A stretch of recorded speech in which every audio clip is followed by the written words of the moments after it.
everybody. I'm Bea, and I'm playing Violet. Hello. I'm Alex, and I'm playing Cyrus. Hey guys, I'm Sarah, and I'm playing Cinder. Hello, I'm Juno, and I'm playing the Ashen One. I'm Hubelio, and I'm your DM. How's it going, everybody? Welcome back to Rise of the Leviathan. I think we've got a few, maybe just a short announcement before we get started. Yes, we've got one short one for today. You guys are getting off the hook easy. I just want to say, hey guys, we have a Discord server. It's pretty nifty. It's a great place where we're trying to build a community of nerds and do nerd stuff and be nerds. If you're interested in joining, I know that's a really great pitch. I know. But if you're interested in joining, there is a little link that is on the overlay. It looks like a little QR code. You can click that. It's going to take you to our link tree, which will take you to all of our social stuff. And from there, you'll find our Discord server. So stop on in. We don't bite. Awesome. I hang out there almost every day. Isn't that weird? Before we get started, I actually wanted to just mention to you guys something that I thought was really weird about Dungeon Masters. A little story time. So we're gonna have just like a 3-minute story here, real quick. So, as some of you know, I play a game called Blood Bowl, which is like the Warhammer version of American football. Yeah.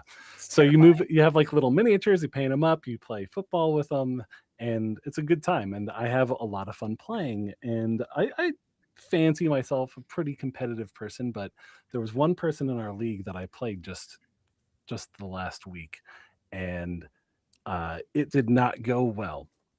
He was amazing. He took my team apart, and I found out that he is a dungeon master who's been DMing since 1993. So like for forever.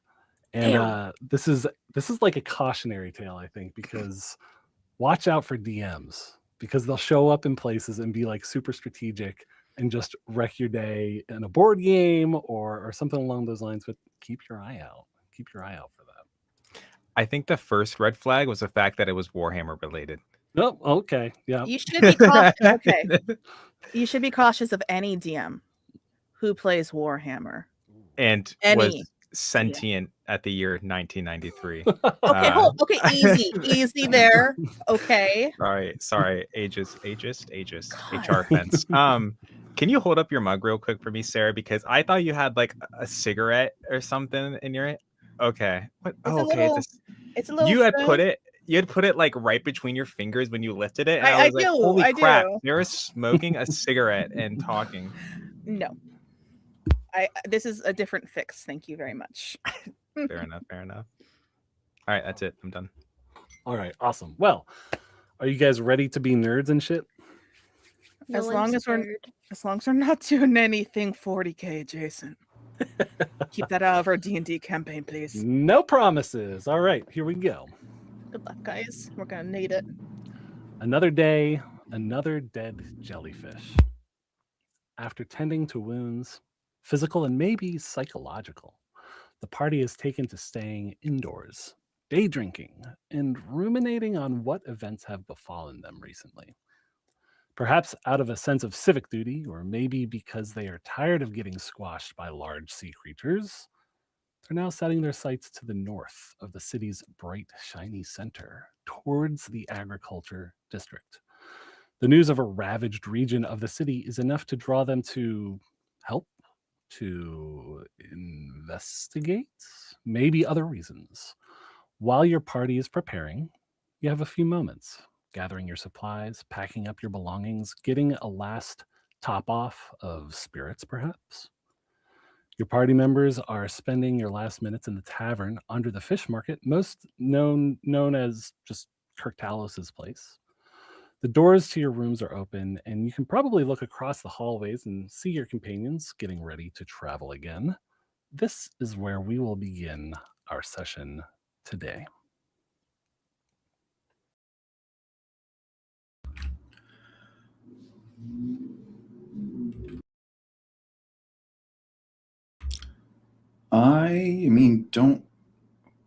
I'm not going to pack too heavy. mean, we're just going up to just going up to the ranch, right? What could possibly go wrong? But I'm gonna leave some of my stuff behind, tucked under one of the beds, probably like hidden and tucked. If there's like any like lattice for the frame, I probably have my shit like hidden in there. So yeah, I'm traveling a little bit lighter than usual. Yeah. I think Cinder would leave behind a couple of items that probably need to distribute at some point. There's a cloak and a wand. Doesn't really want to carry that around. She's also going to be traveling light, but she is going to make a point to take all of her rations with her, just in case someone needs something.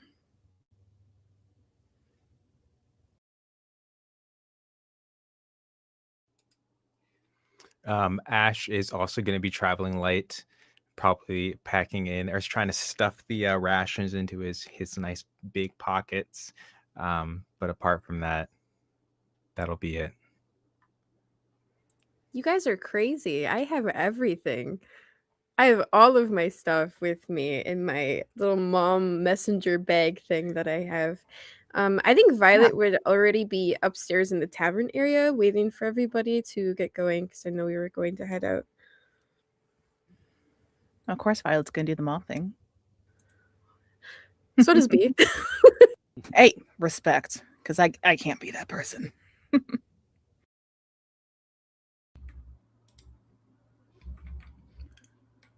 I'll meet you up there, kind of give you a little nod, maybe kind of just grab you by the shoulder, just give you a quick squeeze as I walk by. I mean, get some fresh air while I'm waiting for the rest.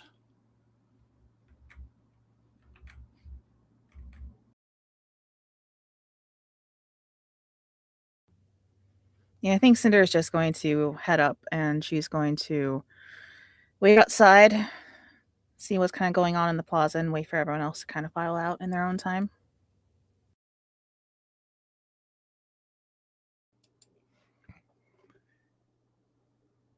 Yeah, Ash, after kind of spending some time getting ready, getting straightened up, I still have exhaustion, don't I? Yes, you do. Wow. Oh my gosh. Yes, you do. Ugh. How great of friends are we? Actually, scratch that. How much more than friends are we, Hubelio? Kelly, don't listen to this. Sorry. Gosh, that's a bummer. Well, he's just gonna kind of very, messily thread his fingers through his hair to kind of just quickly brush it. Not spend a lot of time doing that. The stuff under his eyes, it's a little bit darker from his exhaustion, and he's gonna kind of just, head on up. Probably worse for wear, but ready to head out.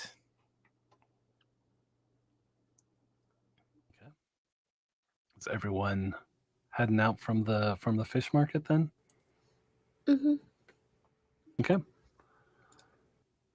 So if you're headed in the most direct route, you're probably looking at going past the squirrel hut and then up the ramp to the trade district. Through the administration district, and rather than going up into the nobility district, just going through like kind of underneath and then into the agriculture district from there. Hi, hello, Chubbs. Yes. I was hoping, especially as we're going through the trade district, I mentioned like real close towards the end last session, I was hoping to make a quick little pit stop at some place that sells stuff. Not a full-blown shopping episode. No worries, guys. No worries. Wesley, they want to visit Wesley. Any place that especially sells armor. Mm-hmm. Sells armor. Well, you're probably not going to find too much armor at the Wicks and Whiskers, but if you go through the main thoroughfare of the trade district, you might end up finding some sort of armorer for sure. As long as it's not like too far out of the way, because I don't want us to go on a huge detour for this. Okay. So is it on the way? Probably. Well, you got quiet. You're the I did. DM, buddy. Probably. No, that you didn't need to say it in a lower voice. How's this? Terrifying. Feels official. Could I take a look as we are walking through the trade district to see if I can find a place that sells armor? You could probably do that, but I was just kind of laying out the route that you would take. Is that the route that you guys are probably Okay, sorry. taking? It sounded like fast travel-y. Sorry. Mhm.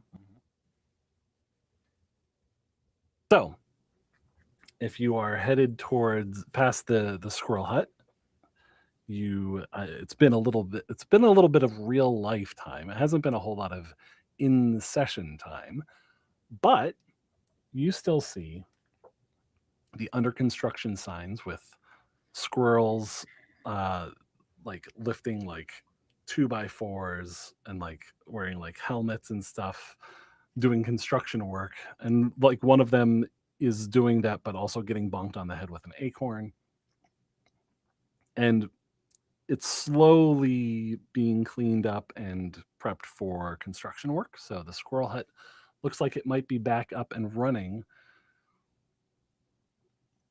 Maybe not immediately, but there's definitely industriousness behind that. Moving onwards to the ramp. As you go up the ramp to the trade district, everyone make a perception roll real quick. Ash has to do it with disadvantage. You motherfucker! Okay, I had to deal with fucking exhaustion for 3 sessions. Snitch. So You a snitch. You a whole your mama rat. is snitch. You can't say that. My mom's a lovely lady. Angie listens to this. Okay? Children, get along. Hi, Jenna's Okay. mom. How are you doing? Shut up. Thanks for listening. Don't talk to my mother. You're not allowed. Don't you ever talk to my mother. Okay. We'll talk later. It's okay. Also, shout out to my friend Cameron who randomly messaged me, are you gay on Steam? And it just popped up on the side of my corner or my screen. Yeah. Anyways, perception roll. Okay. I got I'm figuring it out. I'm gonna mute while I figure it out. Oh, actually just kidding. I got a 17. 11. 17, 11, 23. I started with a natural 1.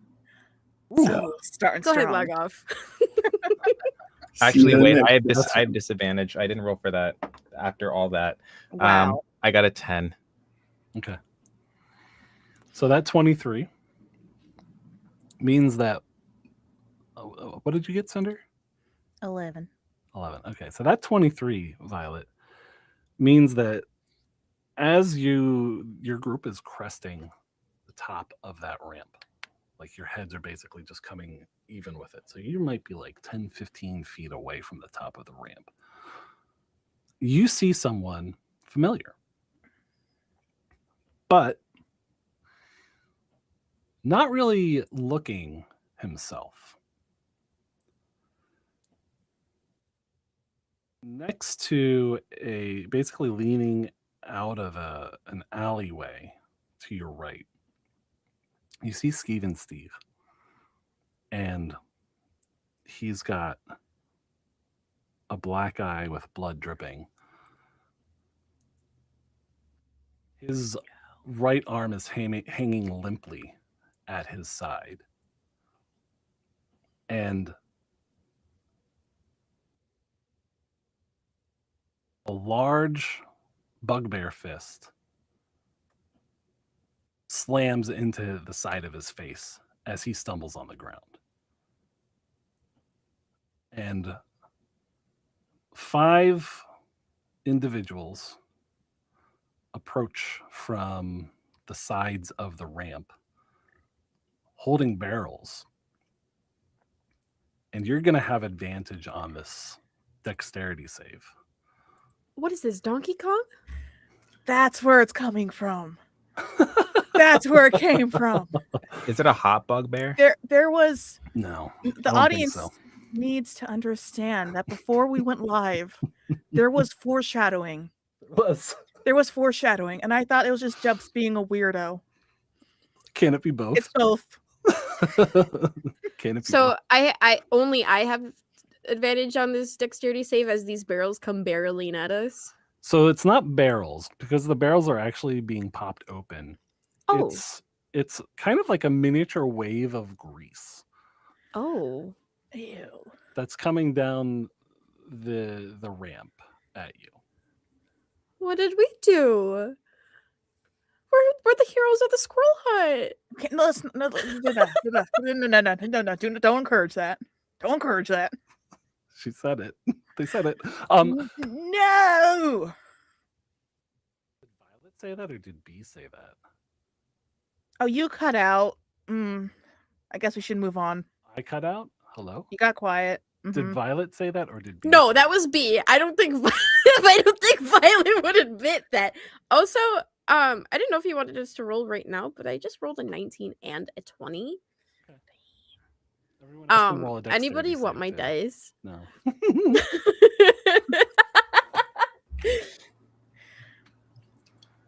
Hypothetical question. I'll roll the thing if you want me to, but if I see this wave of gunk coming at us, Yeah. could I just fly? If, Could I just fly? if you had rolled better on your perception check. Okay. So I got to roll a dexterity too. Yeah. Is mine at disadvantage? You did nat one. Yeah. I'm going to say yeah for that. Yeah. I think. That feels fair, you know? Yeah. Oh, that's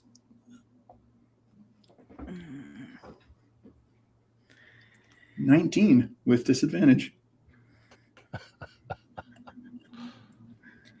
I haven't lost hope on my new set of dice, but we're kind of off to a not great, fabulous start as of yet. That's going to be a grand total of 9. Okay. They've got to be camera shy. I swear. I don't. We're still getting acquainted with these ones. Okay, we're still getting acquainted. You roll your dice. They're just like, It could be. I don't know. I'm up for any explanation at this point. That's fair. Well, the dice that I have that were gifted to me by an anonymous donor have landed me a 6. So I'm royally fucked, and I don't want to roll initiative. It goes against my rights, and I'm not going to do it. I'd be very curious to see the documentation that supports that. You were not the DM, Sarah. Do not. Anyways, so the grease comes at us. Yeah. Cinder is coded pretty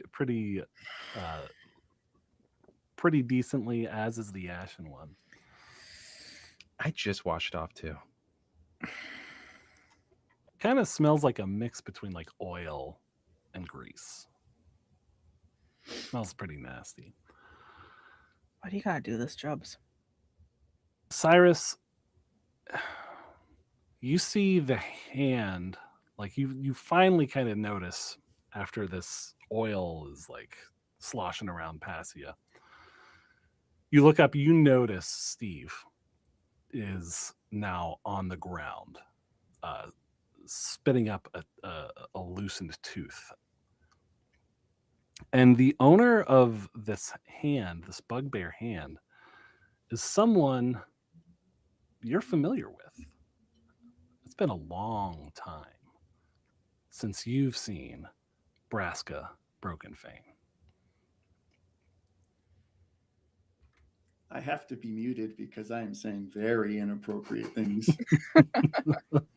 Some language is being used. Oh, God damn it! This female bugbear looks over at your party.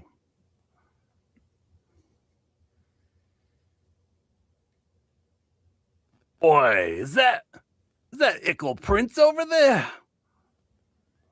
All them years ago. You looked a lot prettier when you was dying. But I still know that face even from a sodden wanted poster. All right, little one. Show him the wanted poster.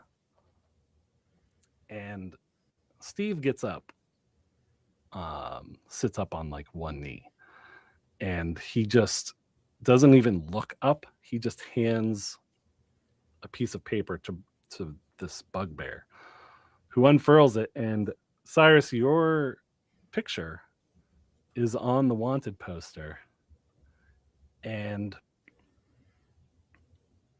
it says, I believe it says Cyrus Eldermar on it. Yeah, it would, because I was really smart and told the cop my name. What kind of name is Cyrus? As soon as she says that, I am going to cast darkness on whatever tunic she is wearing. Yeah. As soon as she starts, like, gets past that introduction, I'm dropping darkness on her, and I am. How many folks are up there? At the moment, it's her plus 5 others, and then Steve.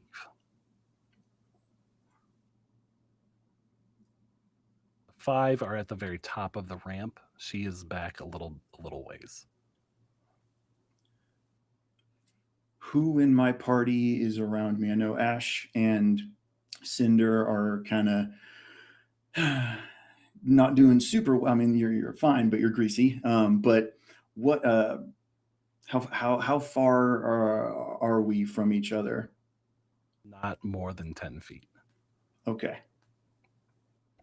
I would say if you want to be closer, you can be closer. If you want to be further away, it might be a little bit difficult to be further away than that. Okay.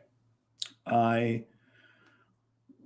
will, in character, curse very loudly, post darkness, and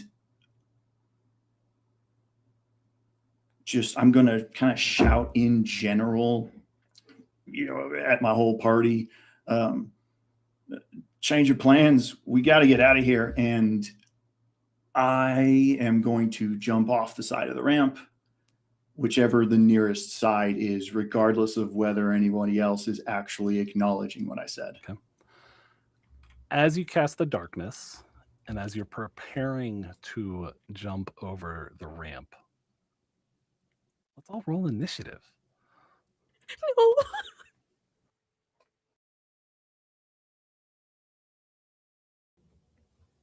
Just wanted a nice, pleasant walk through the city. Can't even do that. Hey, Jubs, just out of pure curiosity, from when we were in the sewers, was there like a general get up? Like an outfit that the like the an outfit. thugs had. Yeah, and am I getting like the same vibes as like? You are not getting the same vibes. There was Okay. a general theme of gold, I would say, like golden Okay. yellow. These ones are definitely don't seem to be color coordinated in any way. All right. Okay. Yeah, just curious.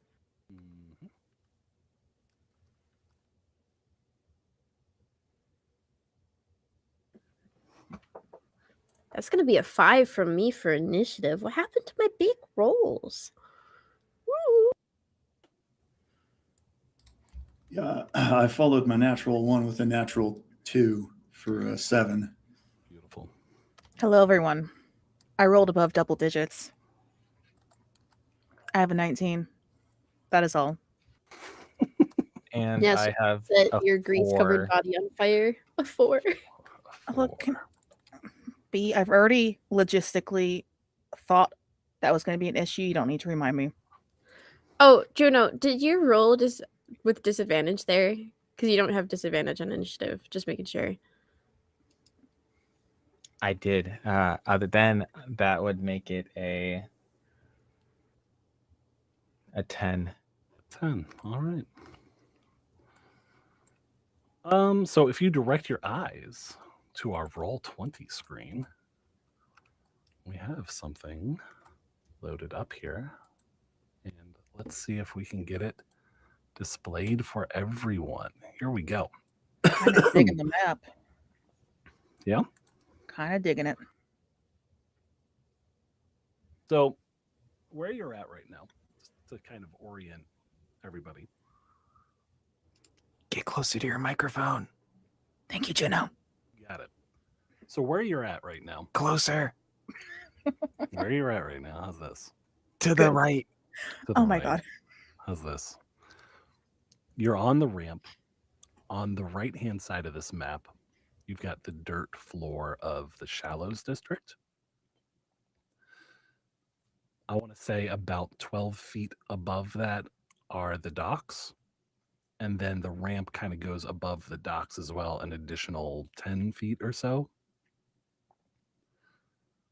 And then you've got the trade district on the left. I'm going to switch over here. You've got the Bugbear is right there, far left. And you've got the fellas that just coated the ramp in that oil. We have a few other folks kind of just standing around. What is our radius on darkness? I don't know if I know that off the top of my head. 15-foot radius. Okay. So we've got several people already engulfed in the darkness. And Cyrus, you leap off of the ramp after you cast the darkness? Yeah. Okay. So as you are jumping off of the ramp, you're like in midair. This little person down here starts chanting and launches a fireball right around where Cinder is right now. So, everybody make a dex save. Okay, that's rude. Did you say a fireball? Fireball. Not bolt, ball. Do I do disadvantage on dex saves, right? It's just everything. No. Not saves, only checks. Oh, okay. There you go. That's better. Okay. 25. I also got a 25. Natural 20, guys. Wow. I know. 18. And Ashen one? I got a 7. A 7. All right. Oh. Not Ash. Come on. Where's my bless?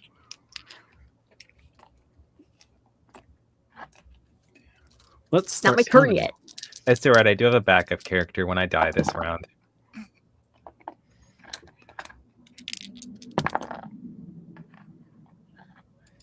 Their name is Iris Seldamar.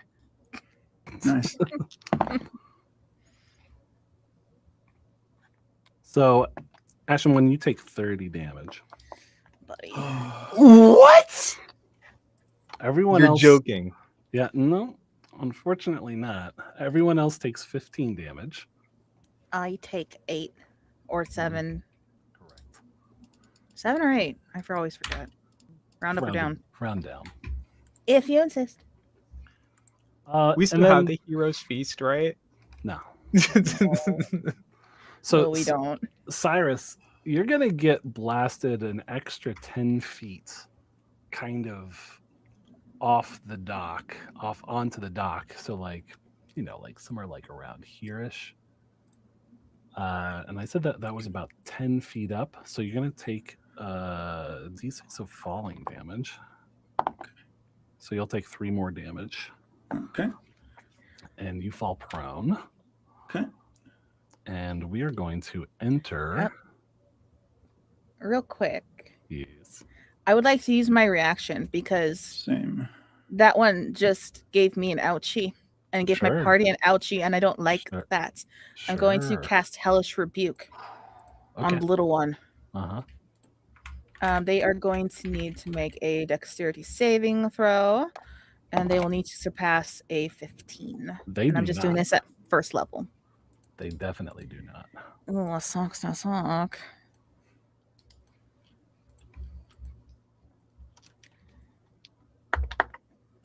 Oh my god, I rolled so low on that. 3 points of fire damage. Okay. Eat it and weep.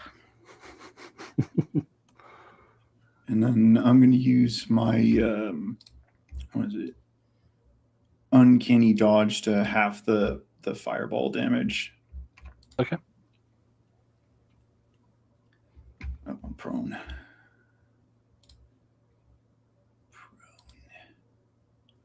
Okay.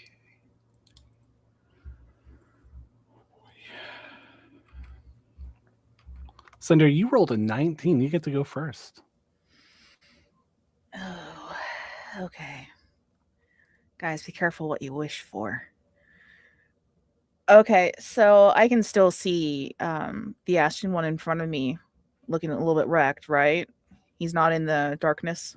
Correct. Okay. I'm going to go ahead, scooch over there, and I'm going to cast Cure Wounds on him at 2nd level.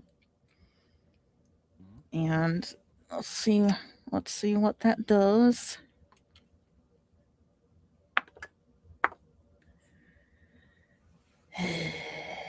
Okay, now it's the other dice are being obnoxious. That's gonna be 7 points of healing.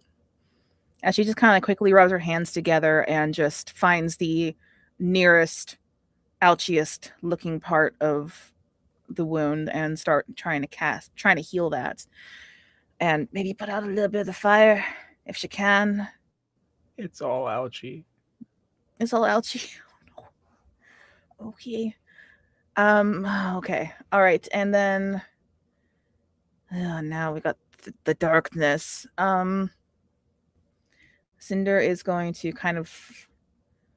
she's going to fly maybe about 15 feet up into the air and a little bit over to the northeast, just getting a little bit of distance between her and her party members, just in case more ridiculousness takes place.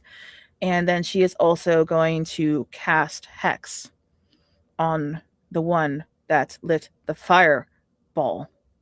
Okay. It's that one at the bottom. Mm-hmm.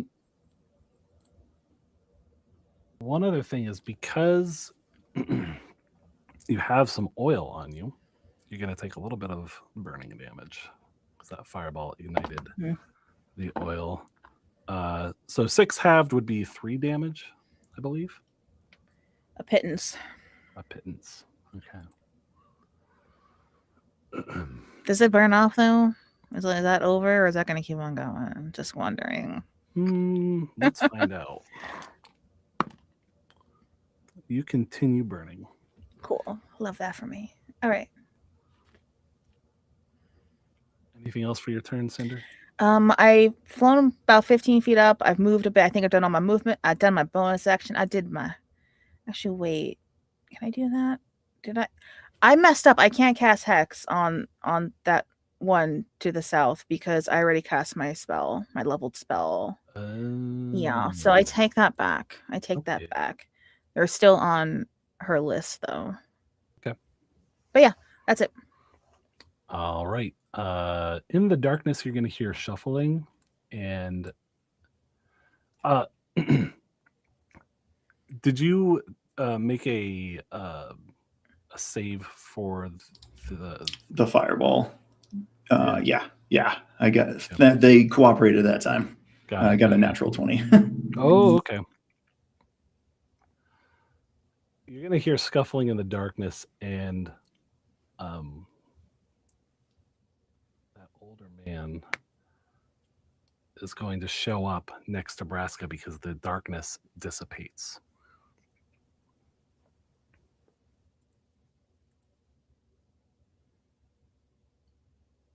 That's his turn.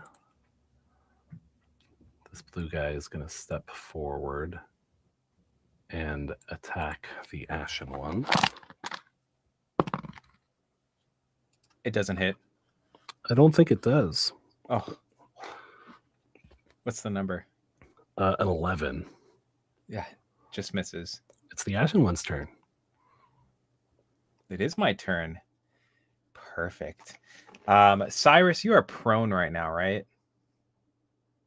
Yes, I am. Yeah, it doesn't sound like a fun thing. It's not great, admittedly. I would like to. I want to cast Healing Spirit where Alex is. Who dat? Who dat? Sorry, Cyrus, where Cyrus is. Just kidding. You know, testing you. You passed. Yay. I don't know how to ping on this. I'm not a very good, but you get the point. Where Cyrus is.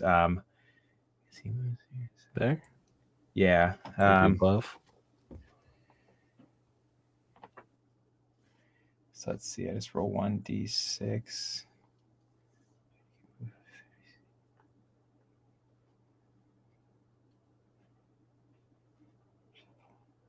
I want to do it at the we're higher. Second. Sorry, real quick question, because I don't want to keep this in my head to make this take any longer than it needs to take. So at higher levels, when you cast a spell using a spell slot of 3rd level or higher, the healing increases by 1d6 for each slot level. So if I wanted to do it at a higher level, I just say that, and then I take that extra point off from my spells. You would just remove a third level spell slot rather than a 2nd level spell slot. Got you. Okay. Yeah. Okay. Okay. Then I will do that, and I will roll 2d6 for healing, because yeah. Wow. I think that we should end the stream here for tonight. I have gotten a 4. You are very welcome. For healing. I'll take what I can get, you know? Fair enough. We all will. I blame the dice gods that Sarah has so obviously pissed off on their previous games that have now passed that luck on to me. Honestly, I don't know how. I really don't know how. I'm sorry. It's probably me. Anyways, so that was a bonus action, and then for my next action, I would like to cast what is it called? Spirit Guardians. Which for that you call for spirits to protect you. They flit around you to a distance of 15 feet for the duration. If you are good or neutral, their spectral form appears angelic or fey. If you are evil, they appear fiendish. When you cast this spell, you can designate any number of creatures you can see to an unaffected by, but it essentially it halves their speed in the area when a creature gets there. It's a spell. It's a leveled spell. Yeah, it's a leveled spell. You cast 2 leveled spells just like I tried to do earlier. I'm just gonna embarrass myself. Okay, that's all right. Okay. We're learning, we're trying here, and we're taking so much wonderful, delicious, delectable time. I'm going to then just pass my turn. Okay. Keep it moving. Just as a reminder to you as well, the healing spirit is a concentration. Oh, concentration, yeah. So you're maintaining concentration on that at the moment. And if you cast the spirits, that would be another concentration that would end your current concentration. So just so you're aware for next round here, this green one is going to go here. That one's going to fire an arrow at Cinder. What did I do? 18. That hits, but what did I do? I think you flapped your wings. It didn't like that. That was like the most non-threatening wing flap I can possibly do. It deals 6 damage to you. Okay. It's fire damage, right? Right? No. I know. I know. Dang, okay. And then this orange one is going to step up and attack Violet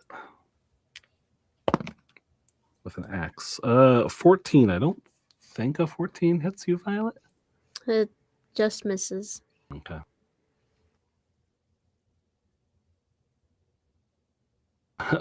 Braska's gonna look around the hobgoblin.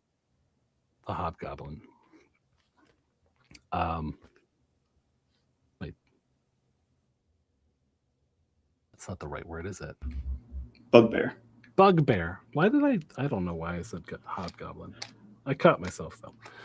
The bugbear is gonna look around and kind of like start like annoyed that they can't see Cyrus. I'm gonna move over here.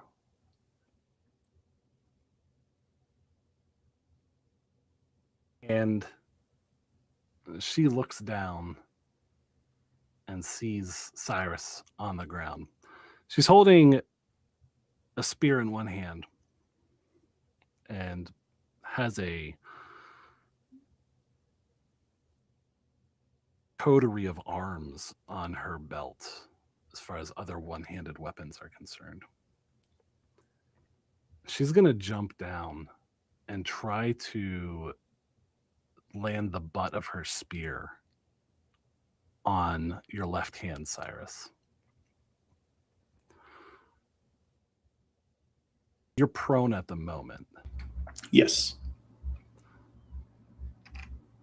Let's make it's going to be an athletics at disadvantage.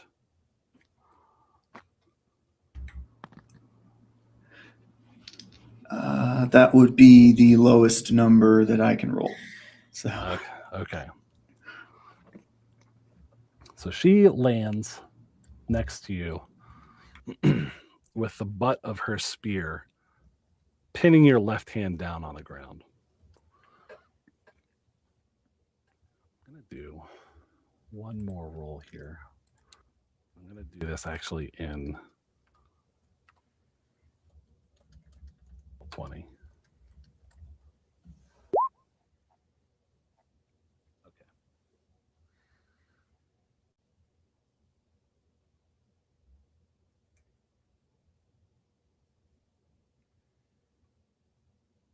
I believe a 15 misses you, right?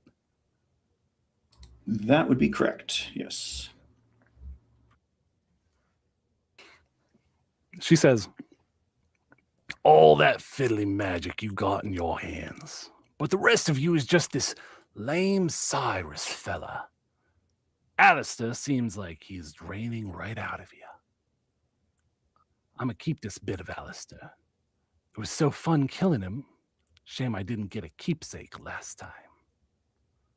And she pulls out a cleaver and barely misses your wrist as it slams down on the boards of the dock. And she still is holding her spear against your hand. You kind of just like slid your hand a little bit, but it's still under the butt of that spear. Okay. The fireballing person over on the bottom right there is going to send a firebolt at Violet.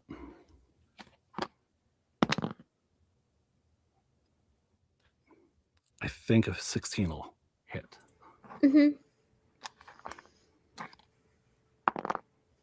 It just does 2 damage to you. Okay.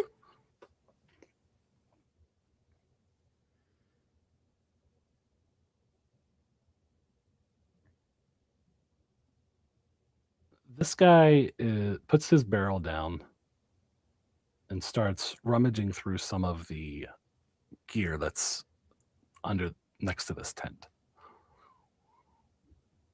And Cyrus, it's your turn. All right. Does the spear pinning my hand down prevent me from becoming unprone? You can become unprone But at the moment let's see. Just want to make sure I have the wording correctly here.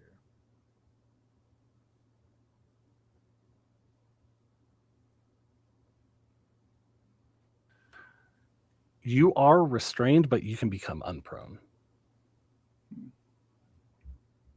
Okay. Yeah, I would like to no longer be prone for sure. That is priority number 1.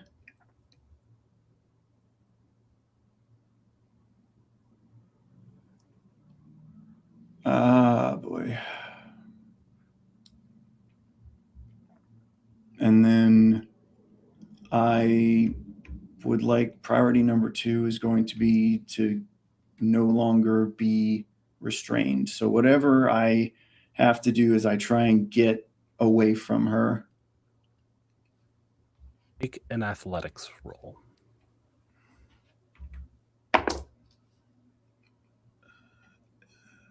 18. So you are no longer restrained, but your speed for this round is 0.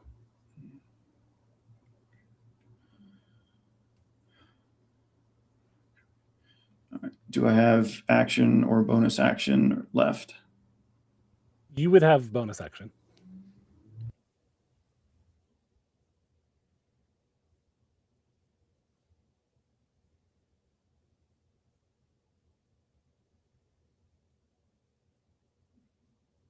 All right. Well, movement speed 0. So that's gonna be my turn. I'm just gonna glare at Braska. Okay. Violet, your turn.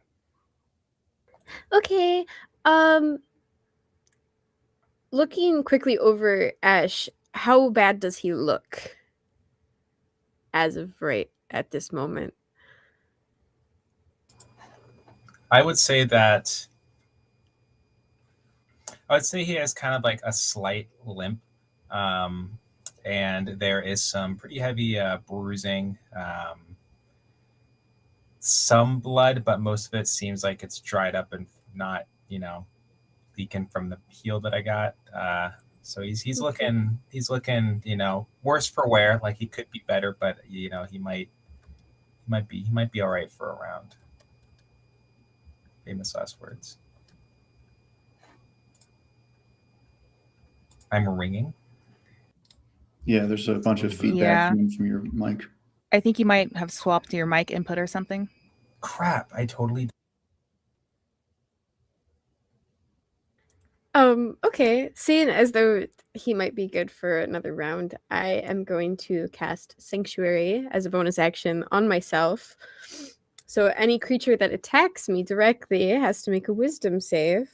And I am going to use a charge from my healer's kit to heal 1d6 plus, what would that be? 4 plus 5, 9? Okay, 1d6 plus 9 then. Okay.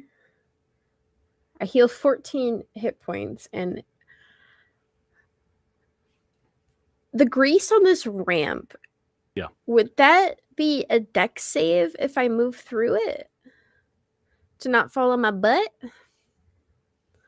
Probably, yeah. Okay. And nothing wrong with a little bit of a slide. Yeah, I'm gonna take my full movement speed and move down the ramp. Okay. So just make a dex save to see if you stay on your feet.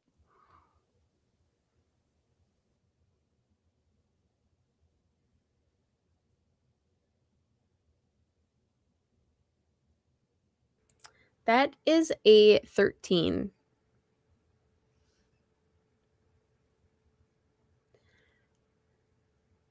Okay.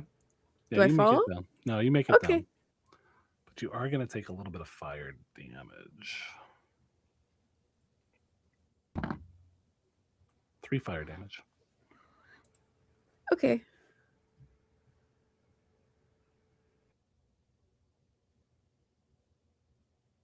Anything else for Violet? No, that will be my turn. Okay.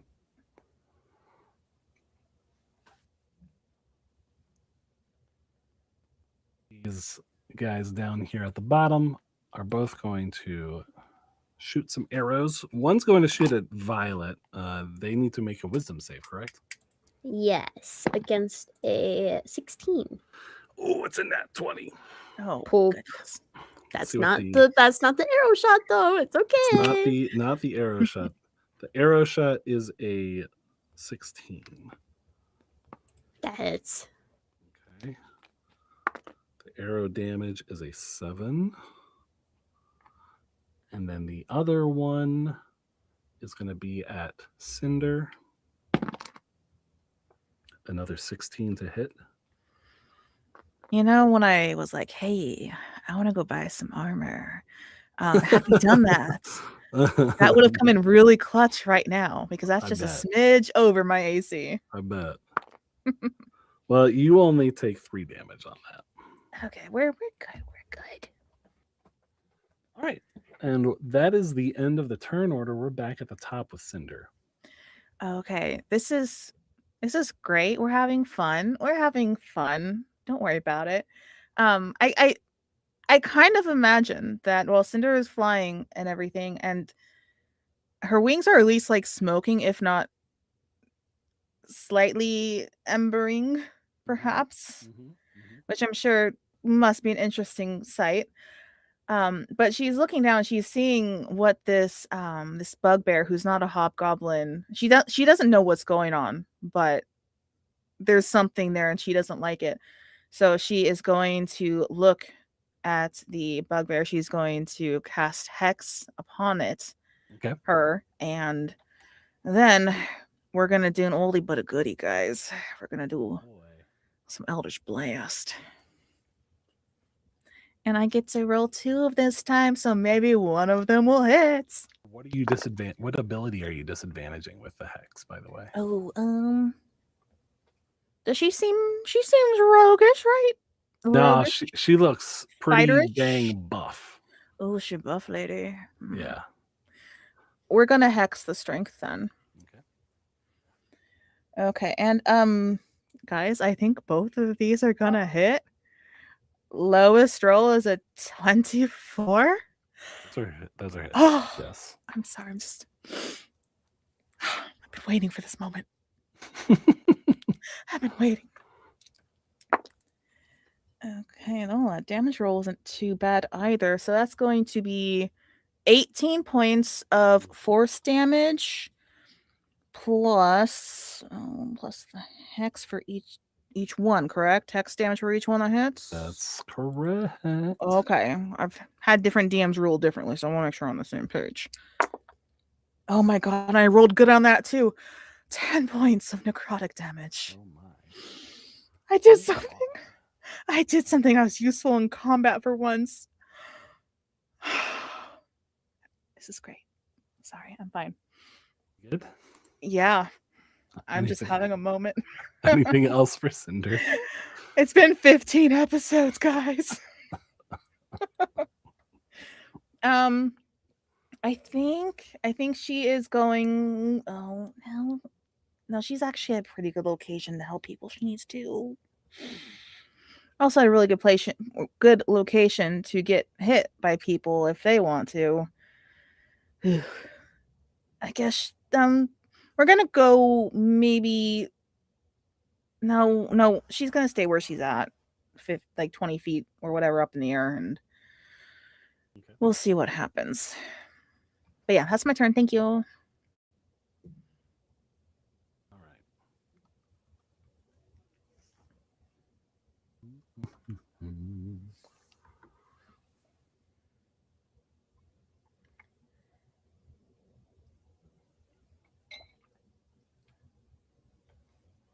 So this red one that is right here starts to weave some sort of a spell. It looks red, then green, then blue, then purple. And it seems to like pulsate between different colors. And in a moment, it almost sounds like you almost hear like glass shattering or something. see.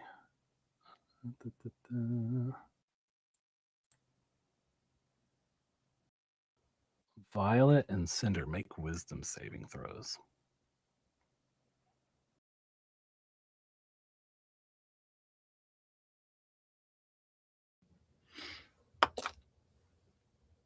Oh boy. I'm gonna do a thing because that was a bad roll. 26.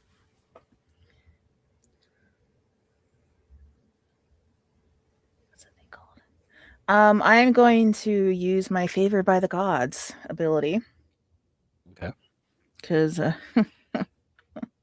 didn't like that roll.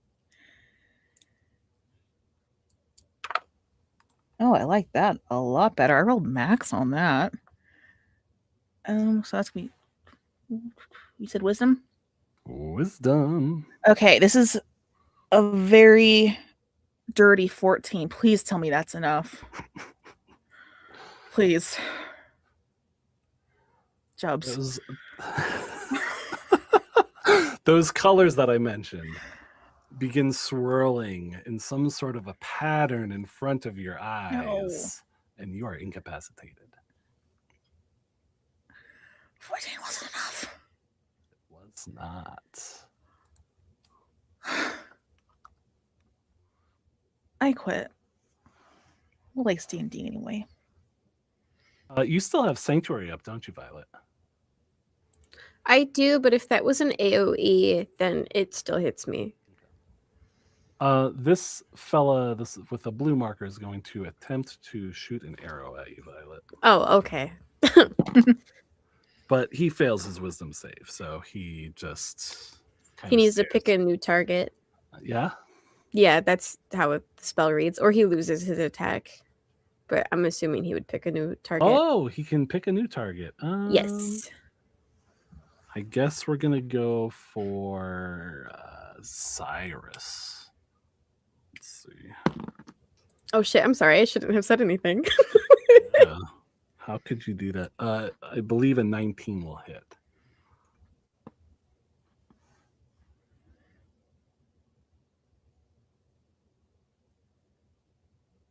I don't know if you're deliberating right now, Cyrus, or not. I am. I'll take the hit. Okay. You take 7 damage. Okay. It is the Ashen One's turn. Yay.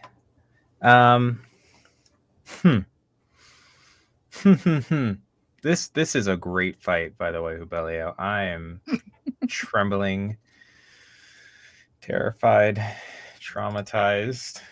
I've been sitting here like, what could I do that would help turn this around? But I just have this strange feeling that we're meant to all get knocked out. And you know, I can't help feeling a little hopeless here. But I'm gonna try. I'm not gonna just try to run away. And then, I looked at the map and I see freaking Gimli down here underneath me. If I move away, I'm gonna get attacked. Oh man. That is a distinct possibility. A distinct possibility. Okay, thank you.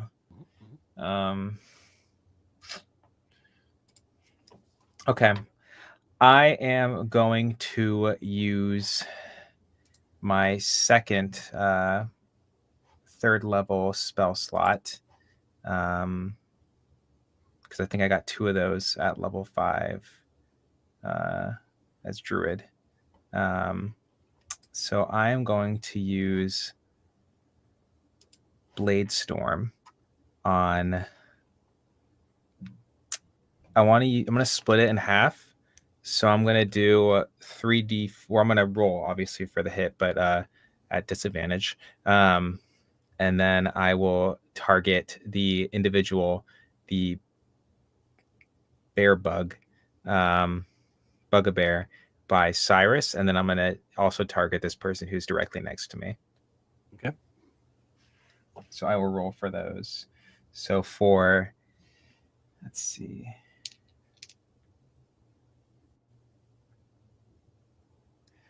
Oh my god. It's a ranged spell attack for each one, I believe. Yes, it is. Okay. Sorry, I just realized that I'm just hitting everything.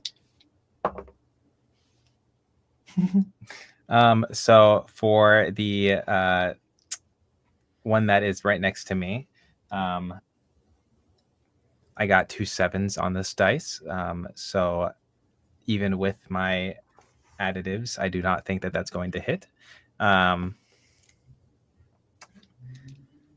For the one next to Cyrus,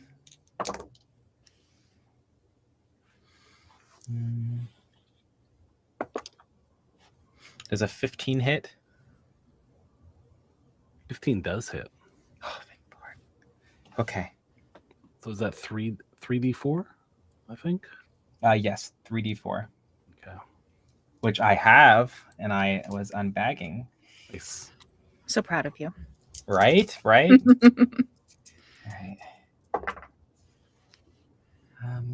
That is going to be 4 + 2 is 6 + 1 is 7. 7. Okay. And it is slashing.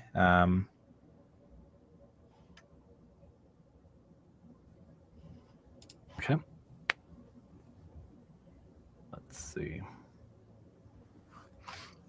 Instead of daggers, when they launch it, there's just going to be kind of like 3 white light, just kind of like, I guess, thicker toothpick looking things, just like it's hard to describe. Don't give me that look, Alex. All right.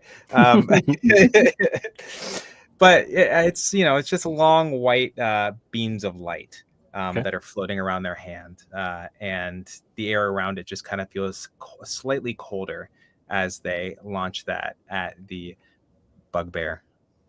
Okay.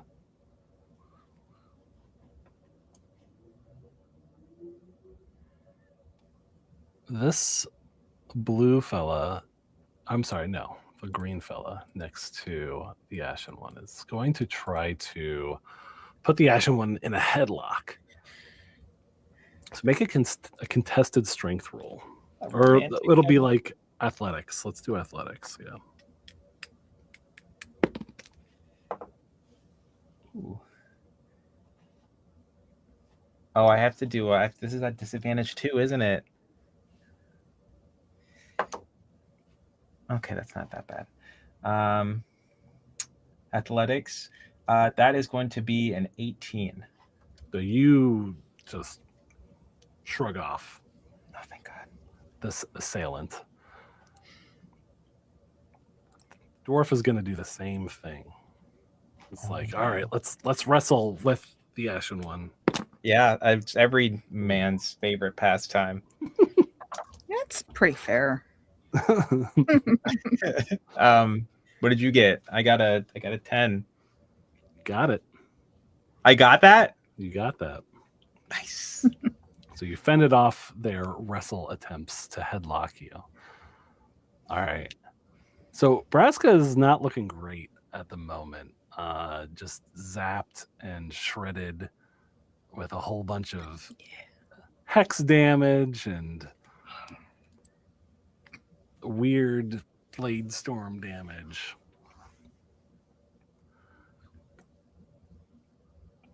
Cyrus, you and Braska are on this dock with this stone wall next to you.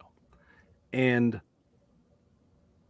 like Braska does like a few feints and like swings the spear around to try to pin your hand against the stone wall this time. So make an athletics roll. And Braska's actually going to be doing this at disadvantage thanks to the hex. Heck yeah. 6. Okay.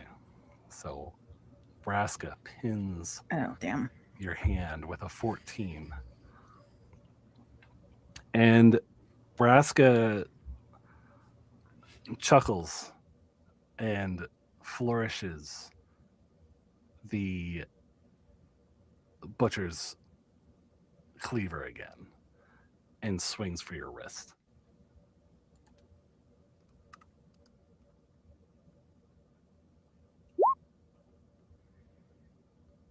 It's a 19 hit.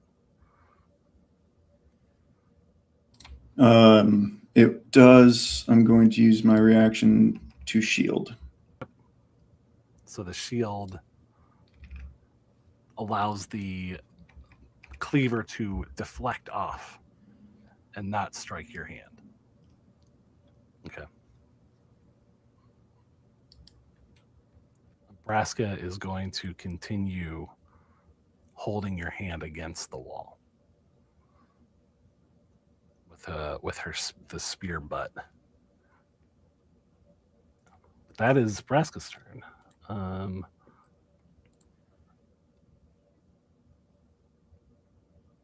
This one down here is going to move over here.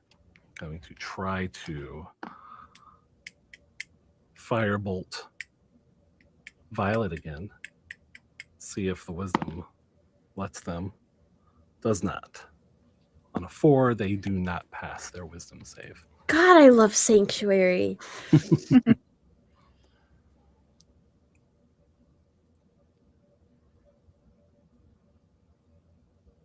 This guy, this purple guy, starts dragging something out of a box. It looks like it could be like an oversized mallet, but he doesn't have it free of the box yet.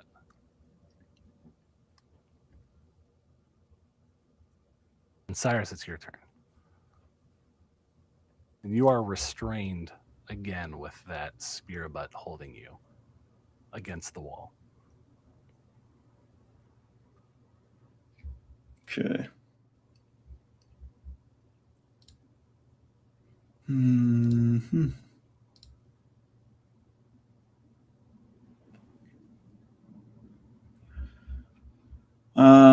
Well, I'm going to see if I can't do something about that. I need both hands free in order to really do anything. So I am going to attempt to get myself pried out of that grasp. Okay. That would be an athletics. 13. You pass. Okay. And then bonus action, disengage, and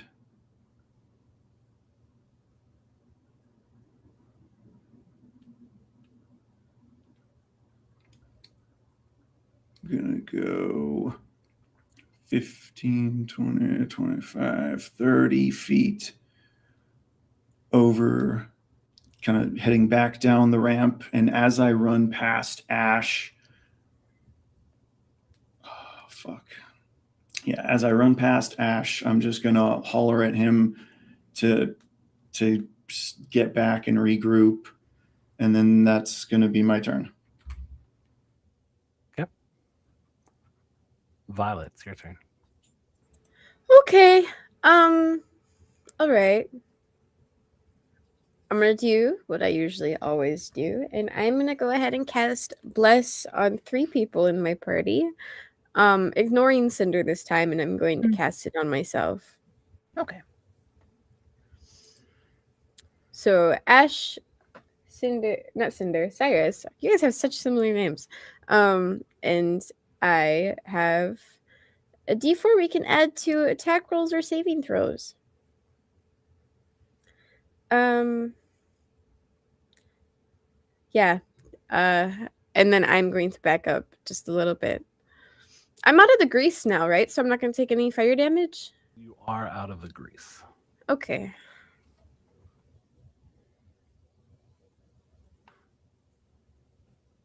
And Cyrus, I think that shield is still active, correct? No, it goes till the start of my next turn. Right. So you should still be protected by the shield. No, because I used the shield on Braska's turn, and Oh, then my turn comes up and it goes away. got it. Okay.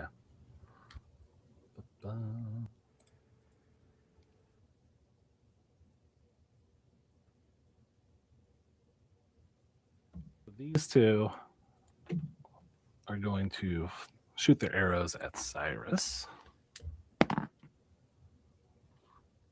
One is a 17 to hit. The other That one will is, just miss. The other one is an 18 to hit.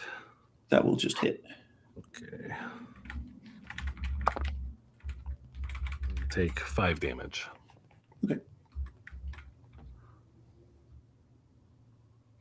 And it is back at the top of the order. Let's see. Let's take a look. I want to look at something real quick here.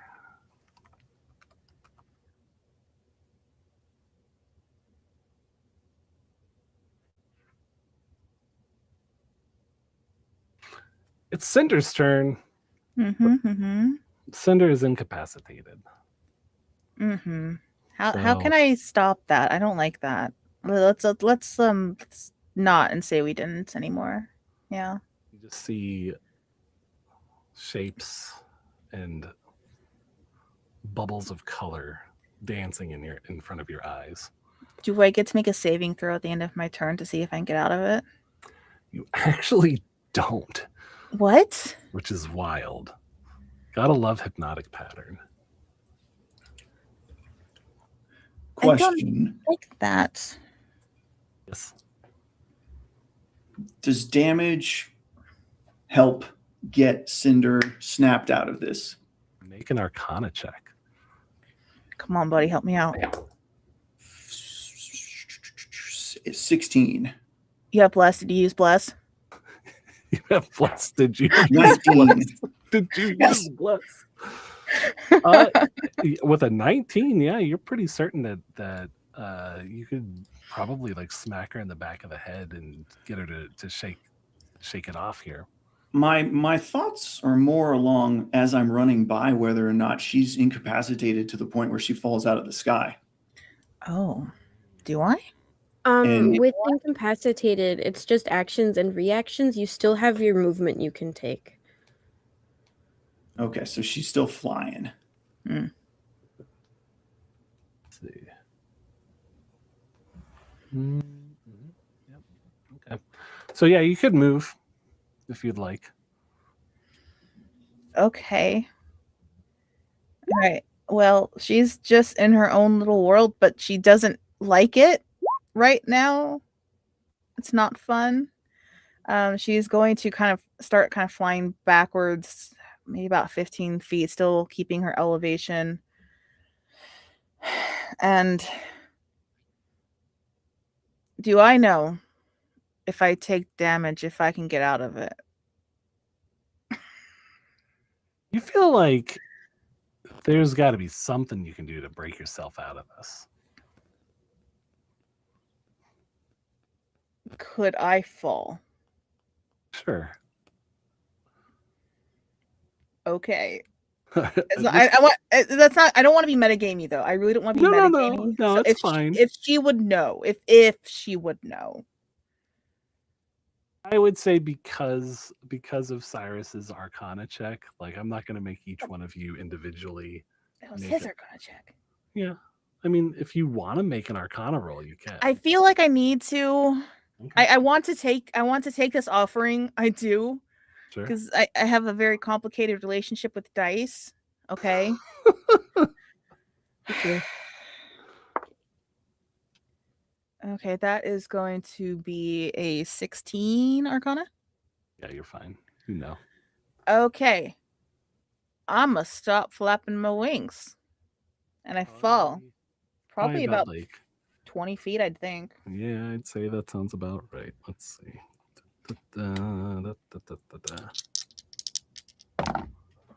You take 5 damage. Cool. Love that. Cool. And you are snapped out of it, so you have the ability to take an action now. And a bonus action. Okay. I'm going to believe- fly I believe 10 feet up again. Braska's still hexed, right? I believe so. Okay. I did roll concentration the first time I took damage. Okay. I didn't roll concentration for falling on my ass. So I'll do that right now. Okay. That's an 18. So I think we're good there. Yeah. Okay. All right. So she will get up and she will can I cast an Eldritch Blast from where I'm at? I think so. Okay, I'm gonna do that then. Okay. I'm gonna do that. Oh, oh, we're back. We're back. The higher roll is a 14. Does that hit? It does. Okay. The lower roll is a natural 1. Okay. Roll a d4 real quick. I just want to say real quick, Uh-huh. there's a lot of other places here for a Wayward Eldritch Blast to go. Right. Just saying. Just saying. All right, that's a 2 on the d4. So roll your damage on Braska for the hit. Okay, I will do this.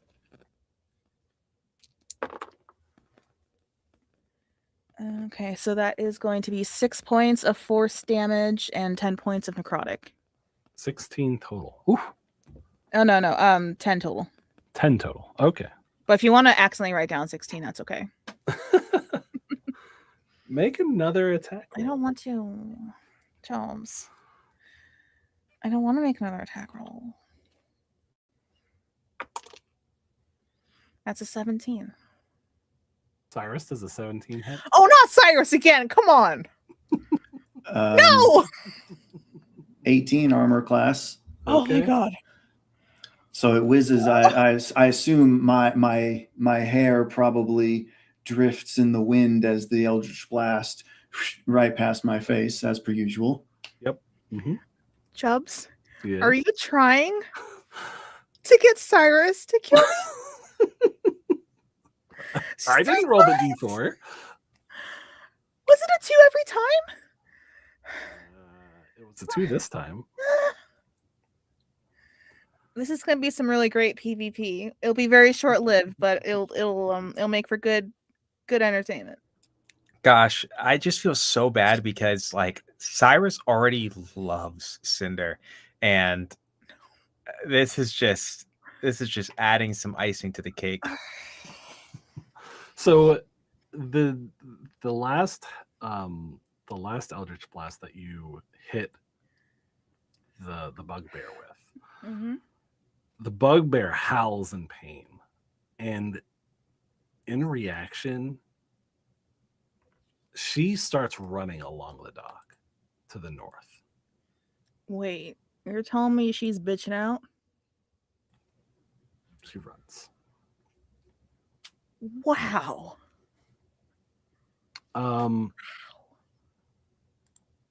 She's left her people here. This guy is watching her and kind of like goes towards her. And he's actually going to, again, kind of like rub his hands together. And you see the red and the purple, the blue and the green. This time, Cyrus, Cinder, and Violet make wisdom saving throws.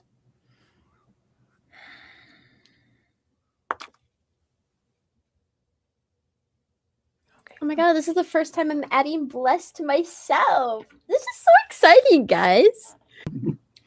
22. 19.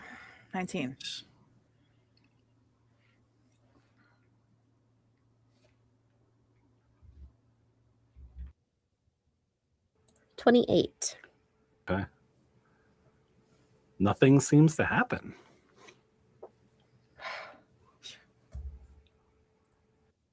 This guy's going to scoot over and fire an arrow at Cinder. 22 to hit. Yeah, that'll hit. 10 damage. Jesus. Okay, she's going to cough up a little blood. Ashen One, it is your turn. Terrified. I'm terrified, but I'm going to listen to my bestie. And I'm going to try and step away from here. Okay. Are you And going to disengage?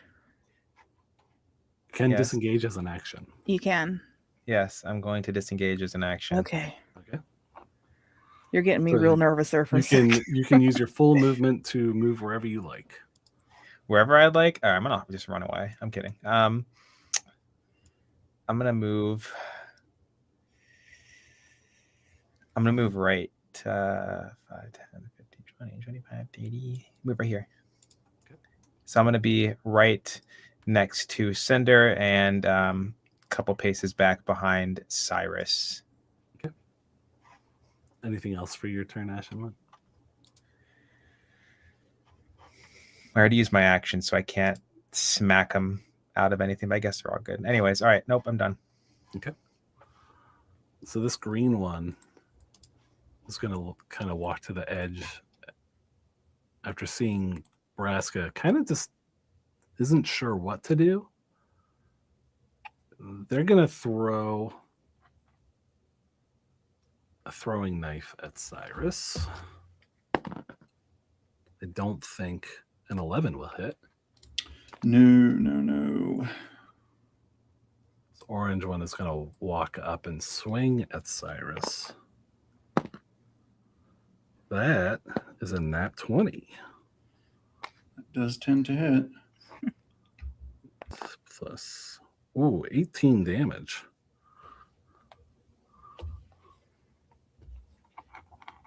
I will use my reaction to my uncanny dodge to half that.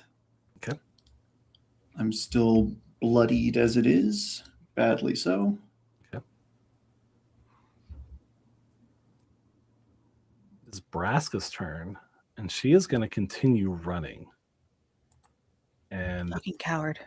she is going to vault up over the stone wall and just take off up to the north. The rest of them just start to like lose their nerve and begin to take off.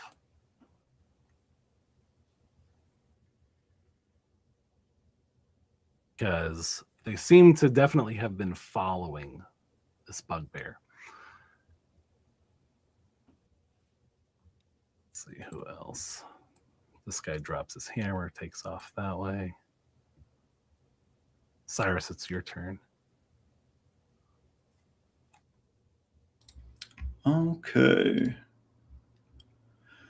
This dwarven gentleman before me, he is unharmed thus far? Correct.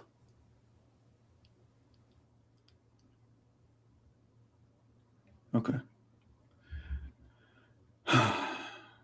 I am going to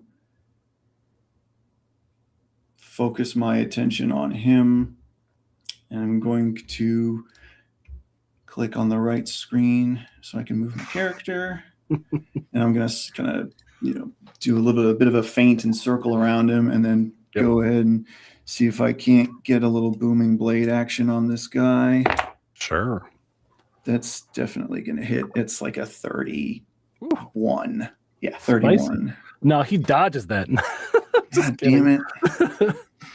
All right. No sneak attack, though. So just... that's 13 damage. 2 of it is thunder damage. And then he's got his little mane of purple arcane swords waiting to see if he moves. Yep. And I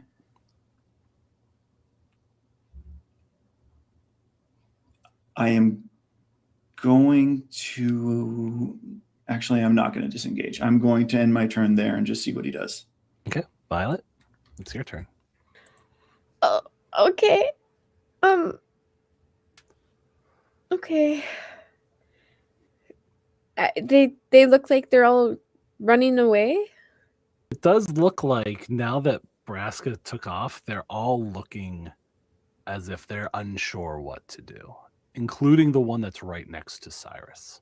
I'm also looking very unsure what to do.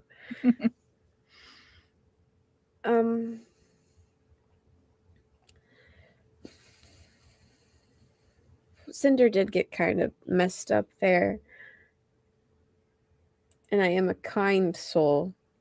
You don't have to be. You do not have to be. Sarah, the player, would totally. You're on the understand. ground now, right? Yeah. She's kind of hunched over. She's holding where an arrow is probably poking out of her abdomen, and just trying to kind of staunch the bleeding while doing her best to stay upright. Okay. I am going to use another charge out of my healer's kit. 2. I have 2 actually. One of my I'm gonna use a charge, okay? And I'm gonna heal you 1d6 plus 9. Where's my 6s? Oh. Okay. You regain 11 hit points as I wrap you up. Thank you. Cinder's going to look over at you and just say, "Thank you, Violet." As she starts feeling a little bit better. I guess I'm just gonna, because I'm so unsure what to do. I'm gonna pass my turn there. I'm gonna stay near the rest of my party here. Okay.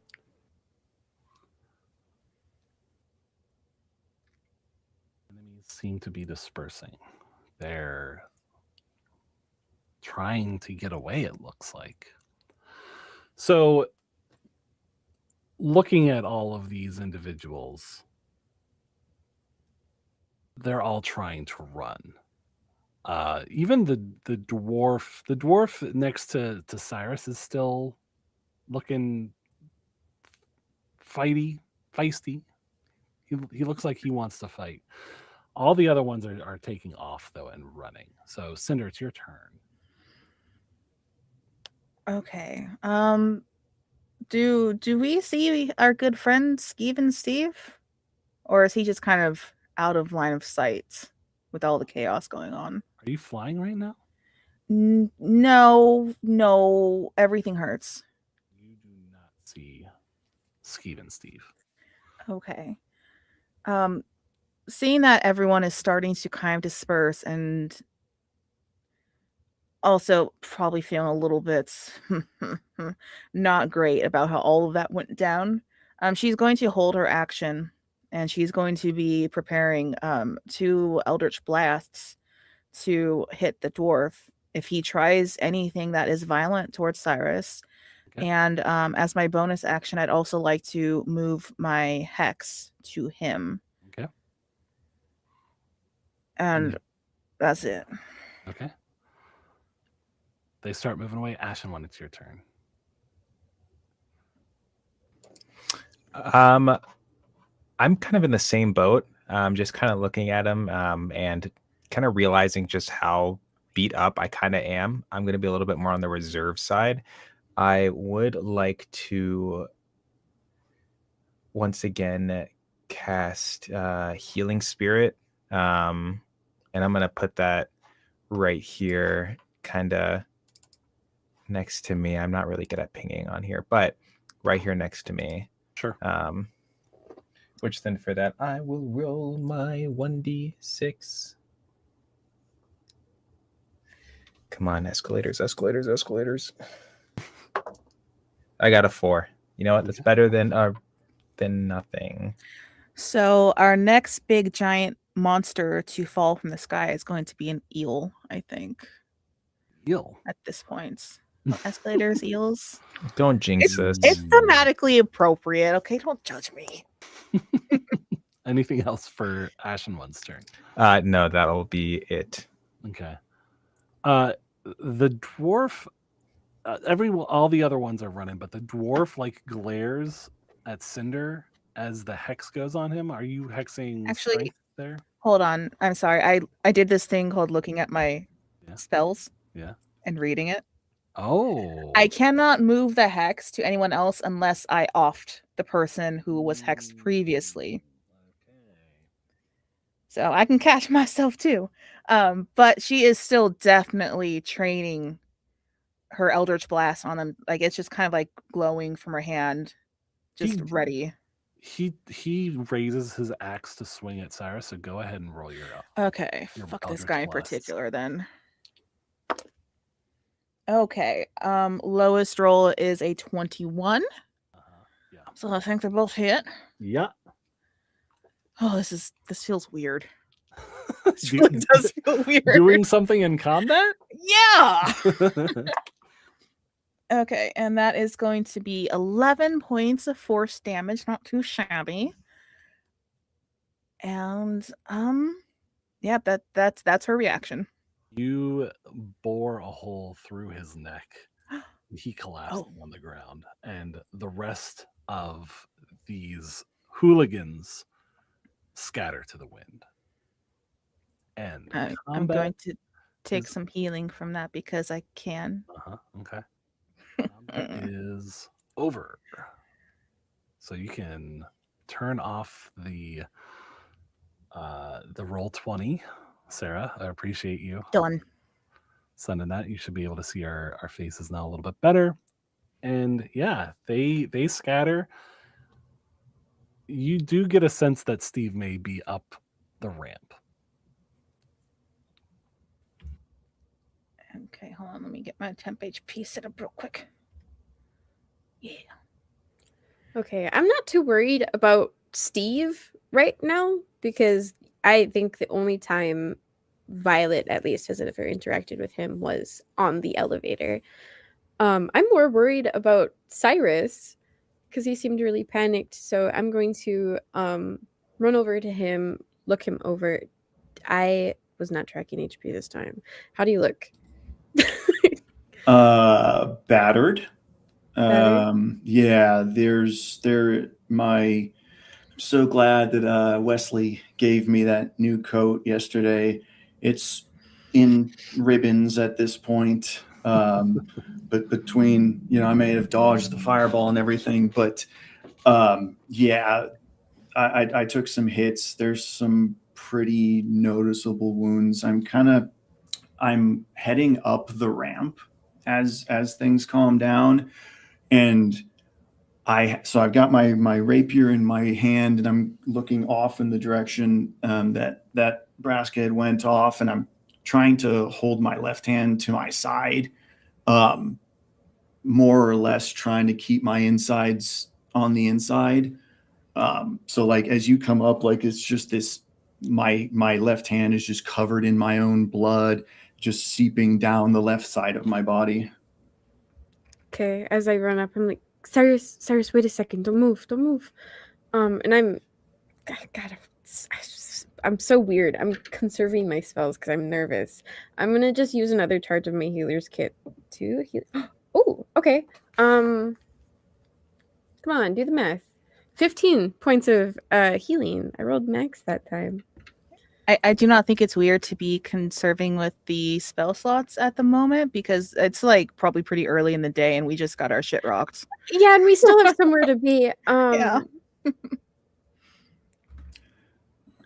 So the big, the big gash, it knits up. Can shake the gore off my hand. There's probably still a few really good sized gashes you can see on my arm, and then my left hand is probably still pretty mangled from Braska messing with me. Actually, my left hand's probably broken at this point, and quite evidently so. So even though like I'm much better than I was a minute ago, like I'm clearly still a little bit rough right now. Yeah. But I kind of just, let my not so good arm hang down, and I'm trying to flex my broken fingers back into place real quick and just looking off to the north. What was that? Northwest, I think you said. That she had off towards, and I'm just like glaring off in that direction. So- Cinder. Real quick, sorry to interrupt, Rude. but Cyrus, can I have you roll a percentage die? I want to see how injured your hand is. All right, give me a second He's to digging. He's digging. find one of those. Yeah. I know I have one. You have to get yourself one of these bad boys. No, Yeah, I the don't. I chunky really, one. I really don't. Yes, you really do. Well, that's 100. Are you serious? Yeah. Yeah. So I was using the two, and I got the double zeros.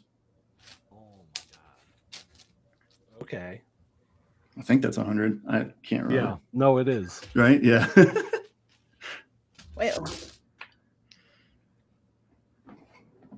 There is no feeling in your hand. Oh man, there are several black marks on the hand.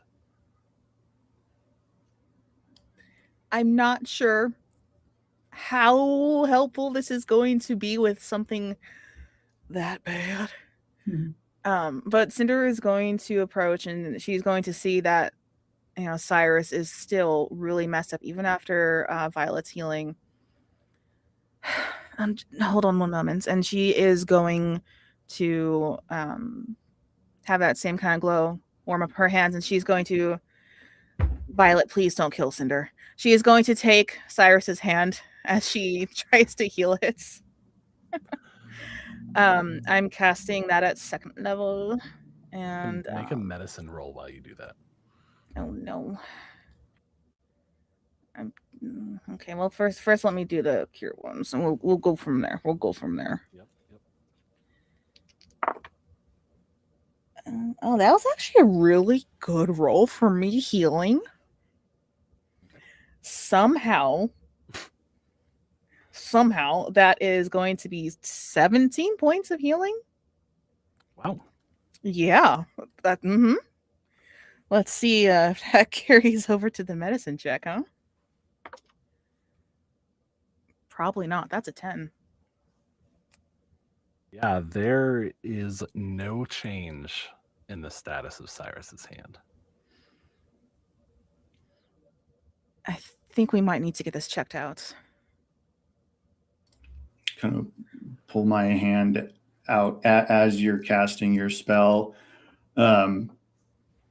Sheath the rapier, pull out one of my daggers, and like start cutting strips off of whatever's left of my coat's sleeve. And I'll get it figured out as soon as I can. But in the meantime, we will have to make do. I'm gonna cut a few strips off, and I'm gonna basically do like a boxer's wrap. Obviously not quite as much because I don't have enough material, but that kind of style thing. So I'm more or less gonna have my hand locked, kind of in just like a semi kind of half open, half closed position for now. Sure. Okay.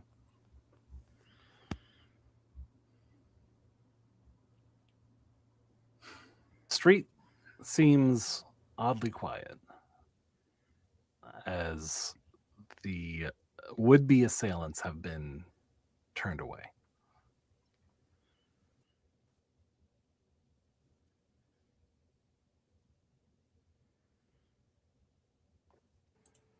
I want to check on Ash as well, because he's also important. So once Cyrus has got his whole hand wrapped up, I'm going to turn. And how is Ash doing? I was expecting a break intermission or something. I was gonna describe it after the fact, but Ash isn't looking like they're on the verge of death, but Ash is definitely not. astounding. I don't know the word for it. Okay. He is kind of just standing there, a little tense. There's obviously a lot of bruises, like I said earlier, around his body. Just some blood, some unfortunate gashes. That attack at the very beginning just was god awful. 30 Yeah. damage is Yeah. criminal. I Mhm. just feel Grab targeted jobs. by that. And he's a little he's not like comatose shell shocked, like he was before, but he's definitely just a little like, given the nature of the attack, he's Okay. definitely just a little kind of overwhelmed, maybe a little spacey more so than he usually is, which is already terrible enough. Um, but I feel like poor Ash is getting way too much. I don't know if it's exposure therapy, quote unquote, or what, to fire these past mhm, few days. I feel so bad for him. yeah. I Why mean, do you yeah, feel bad? You're the problem. you I are the still feel problem. bad. I wasn't this particular problem though. Okay. Well, in Violet fashion, just like I've done with almost everybody else here, including myself, actually, I'm going to approach Ash, and once again, using a charge of my healer's kit, I am going to go ahead and heal you for. Oh, it's not that good. 11 hit points. That's good enough. And as I'm like wrapping you up and applying whatever salves I have, I'm. Are you all right? Hmm. Oh yes, I'm a little bruised and burnt. And this, like, as the salves applied, the kind of the redness around some of the area just lightens up a little bit. It's not as, I just can't think of the words today. I wanted to say tinted, but that just doesn't seem right. But it's, It's not as angry yes, looking. it's not as angry looking. There you go. Thank you. I failed algebra like 2 or 3 times in college, so the brains aren't necessarily there. Anyways,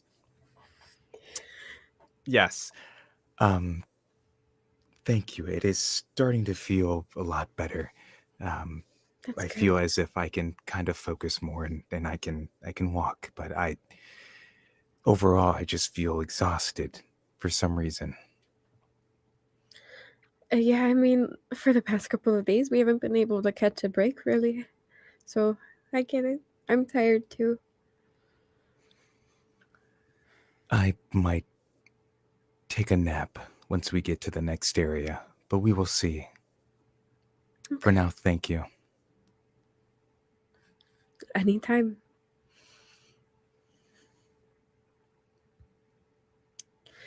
I guess regroup at this point. We'll walk Ash over to the rest of our party and just.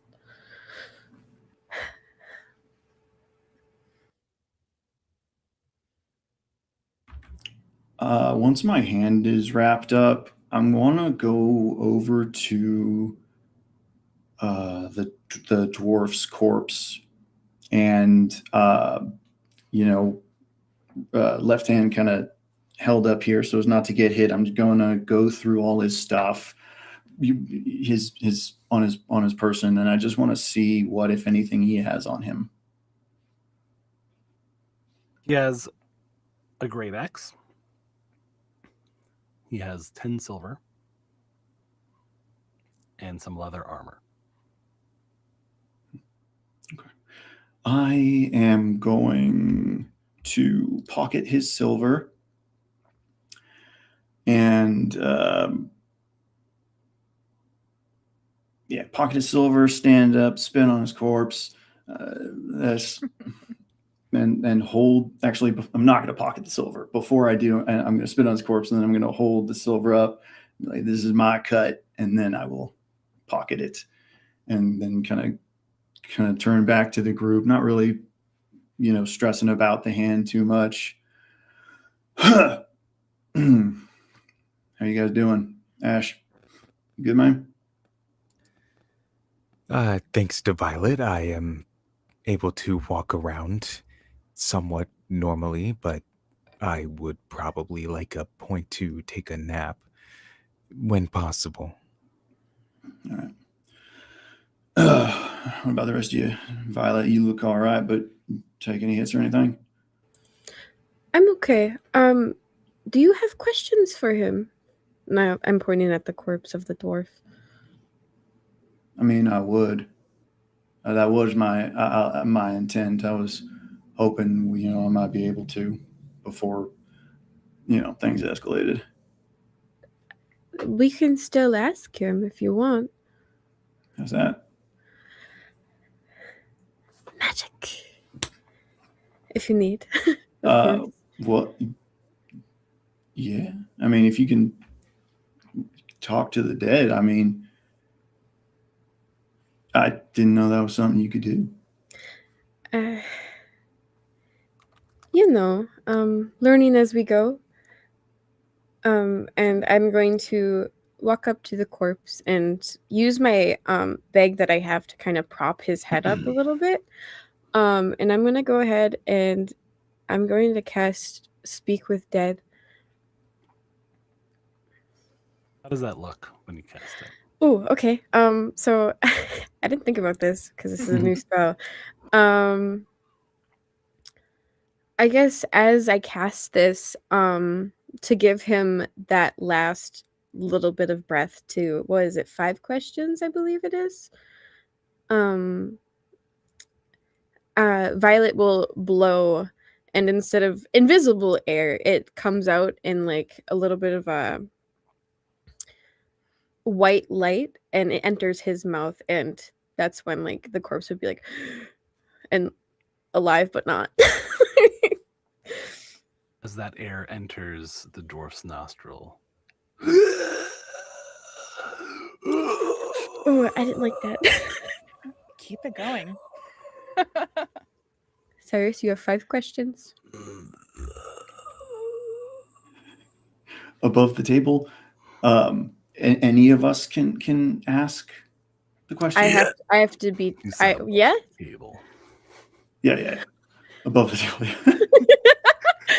I'm pretty sure I so have to be the. I have to be the.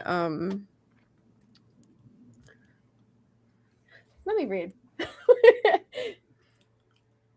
Yeah, I've never played a cleric, so I don't actually know how the spell works. Cinder is just watching all of this, and she is absolutely fascinated. A little gross out.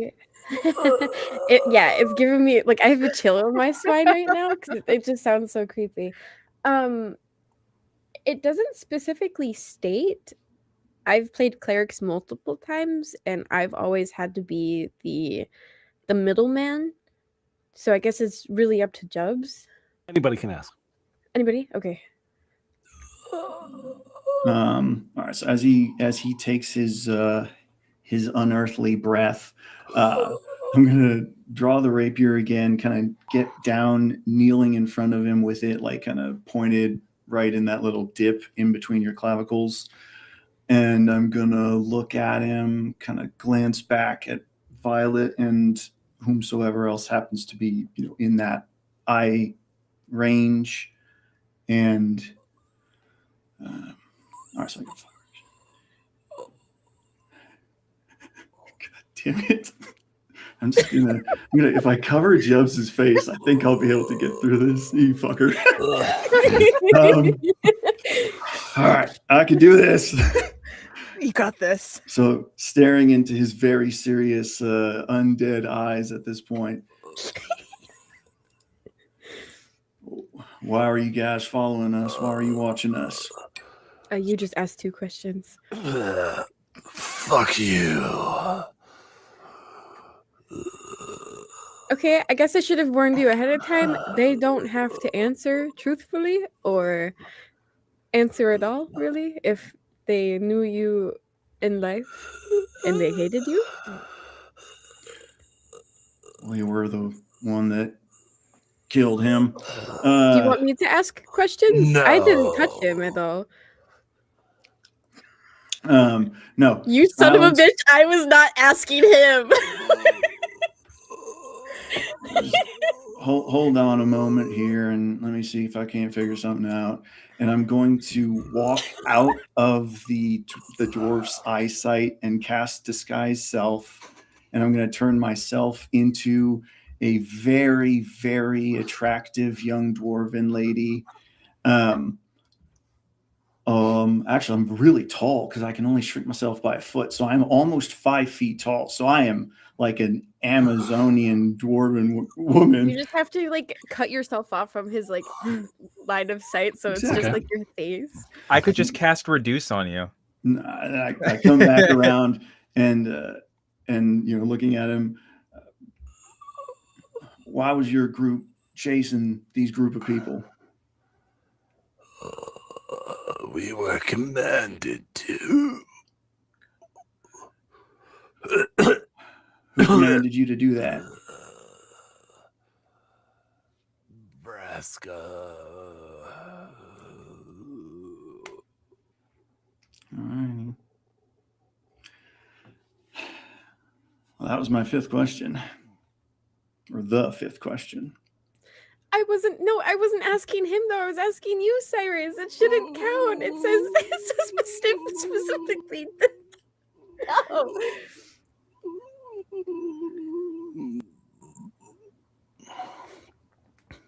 And then he collapses. Did you get that poop out? I'm sorry, Cyrus. I didn't think you would take my question. That's all right. You know, this happened. You know, just it was like, my first time ever casting that spell and bringing somebody back to life for a period of time to answer questions. I'm sorry. I feel so bad. Honestly, I think all things considered, that went pretty well. On that note, actually, who was that? The big hairy lady. I've dropped to disguise self. I'm back in my normal, super tall 5'11" form.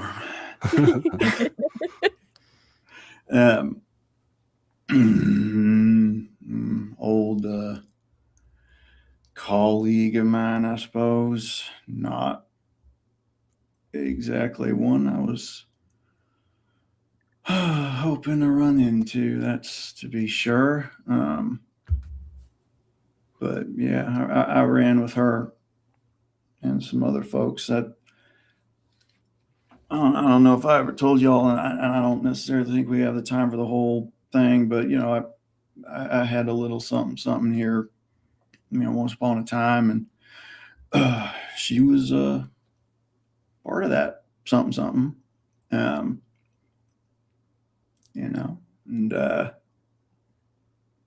things ended the way that they ended, and I was not expecting to run into her, leastwise not like this,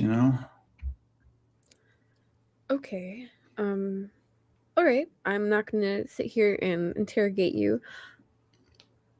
Now that everything has kind of died down a little bit, what do we do about the corpse?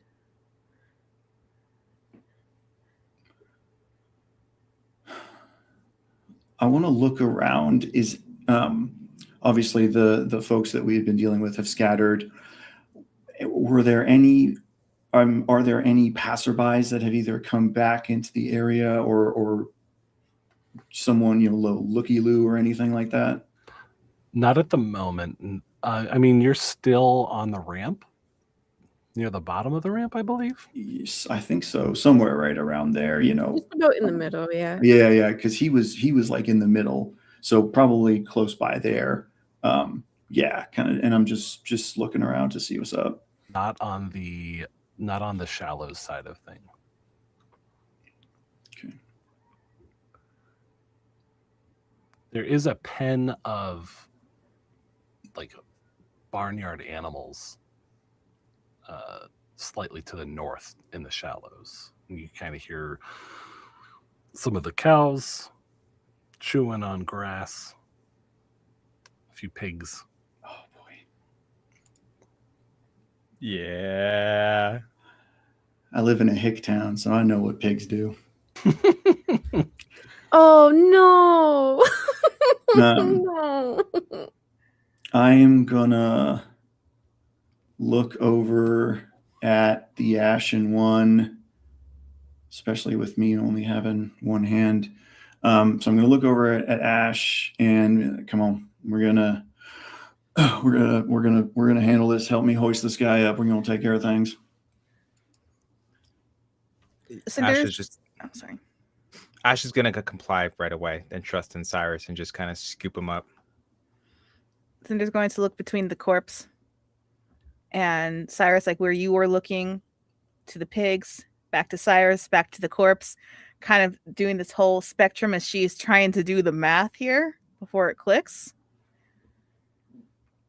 Is that something that we really want to do? No, but we're doing it anyway. I'm Come on. sorry, what are we doing? What are we doing? We are handling business, and I'm going to put my hood up. Ash, follow me, and I'm going to stop and turn and look back at Violet and Cinder.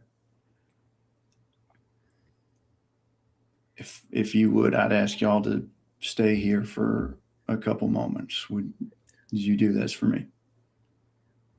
I don't understand what you're doing. You don't want to see it. Well, all right. And I guess I'll walk up the ramp to the, what was it, the trade district area? Yep. Okay. And I'll just kind of, I won't look, I'll just kind of look into the trade district, seeing if I can spot Steve around anywhere while they're doing that. You see Steve laying unconscious on the road. Buddy. Okay, while they're doing that, I'm gonna approach Steve, but I'll let them do their Ashen One and Cyrus, I think you both need to make disadvantage strength checks for this.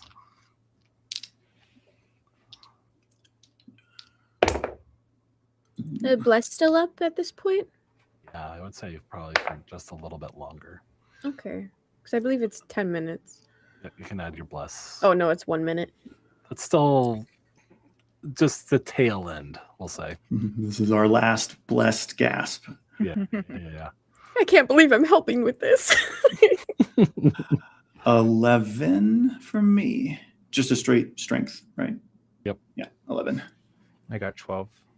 Okay. So you like you've got Ashen One like kind of like tiredly holding on with both hands, and Cyrus is only able to lift with one hand. Yeah. You get him, this body leaned up against the fence, and you like kind of just like hoist the legs over unceremoniously, like splatting into the mud, and the pigs go to town.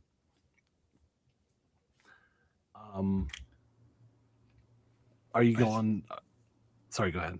I think as we dump the body, like I, in the same motion, will grab Ash by whatever garment I can and turn him away from things as they begin, and just we're gonna immediately be turning and heading back.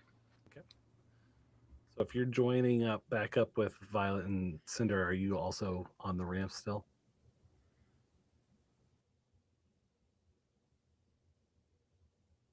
Cinder, I think that was for you. Oh, that what? Oh, sorry, you Cinder. said- are you still on the ramp? okay. Sorry, the way you worded it made me think that we were already lumped together. Sorry. But yeah. Okay. I wanted to mention earlier that Cinder would have followed Violet to go see how our good friend Steve is. Well, how he's not doing so good. As you get to the top of the ramp, you all see Steve's motionless body on the road, and that's where we're going to take our break. Yeah. What the fuck? I think it's my turn to say, what kind of campaign are we running? That's disturbing. Really disturbing. But oh my god. There is a certain level of gritty realism to it. I can't deny that. Ugh. It's true. Ugh. All right. Gross. Well, we'll be back in 10 minutes with more action. Catch you guys in just a few.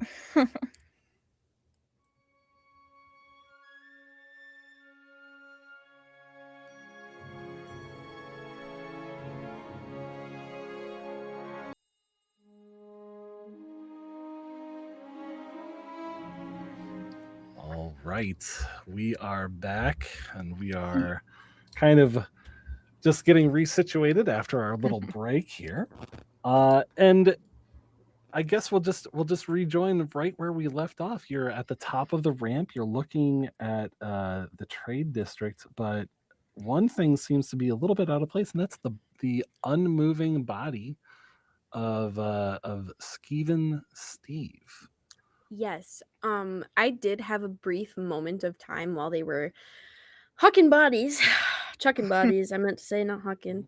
I'm not a fucking whatever. Whatever. Ignore me. Sorry. Body. Huck. Okay. Moving on. I took that moment to approach Steve, and I did want to once again use a charge of my healer's kit, not to necessarily heal him, but with my healer's feet, I'm able to bring people back, stabilize them, and when I stabilize them, I give them a hit point. Okay. So tell me a little bit about how you go about administering the healing to him. Looking him over, what is wrong?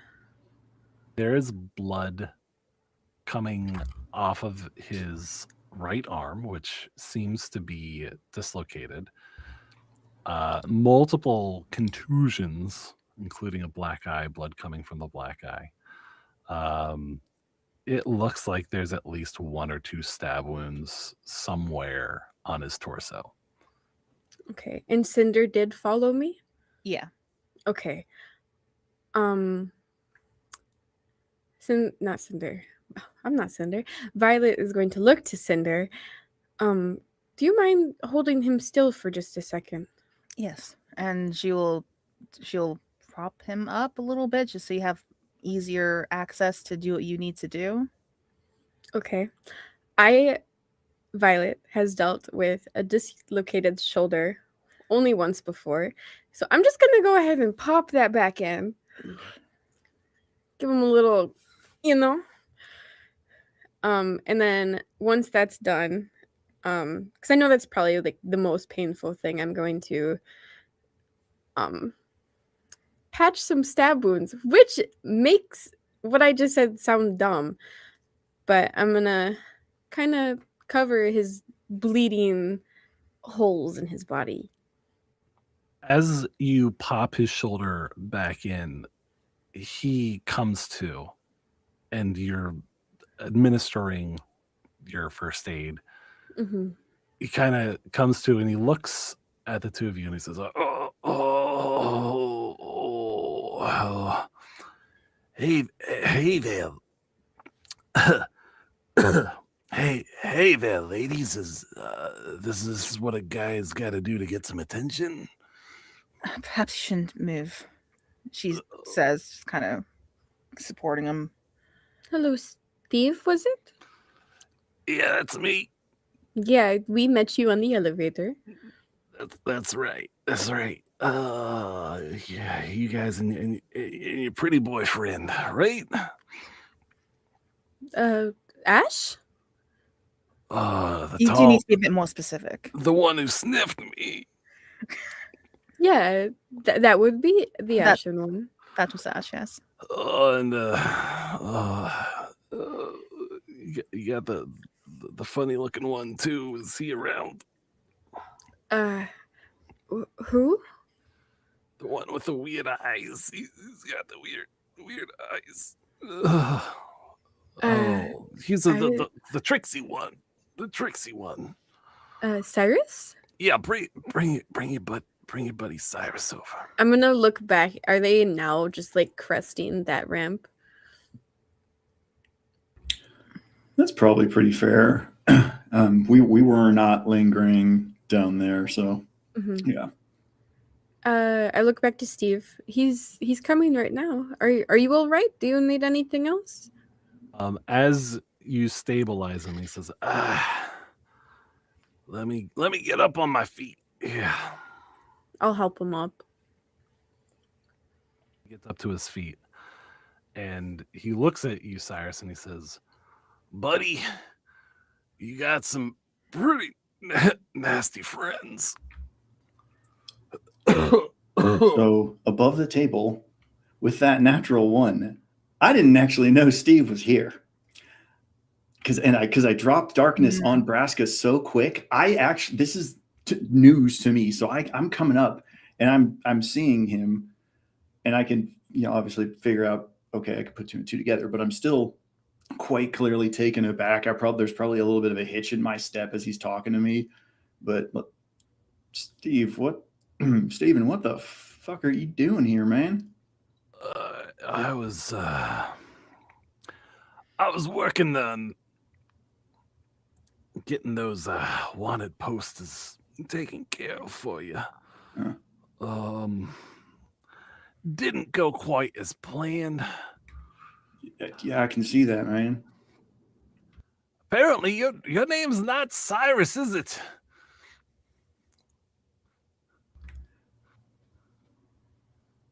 Once upon a time, it wasn't. No.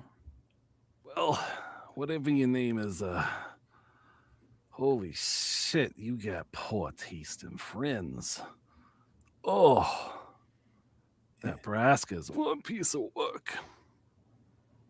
Yeah, I know. So she's definitely wants to kill you. Thinks she killed you once already, I guess. Yeah, she came pretty close last time.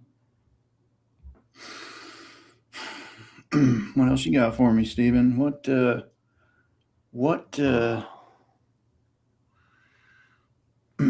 right. Braska, I understand.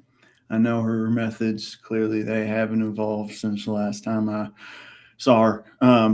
But that being said, last time I saw her, she wasn't in charge of shit. So yeah, she's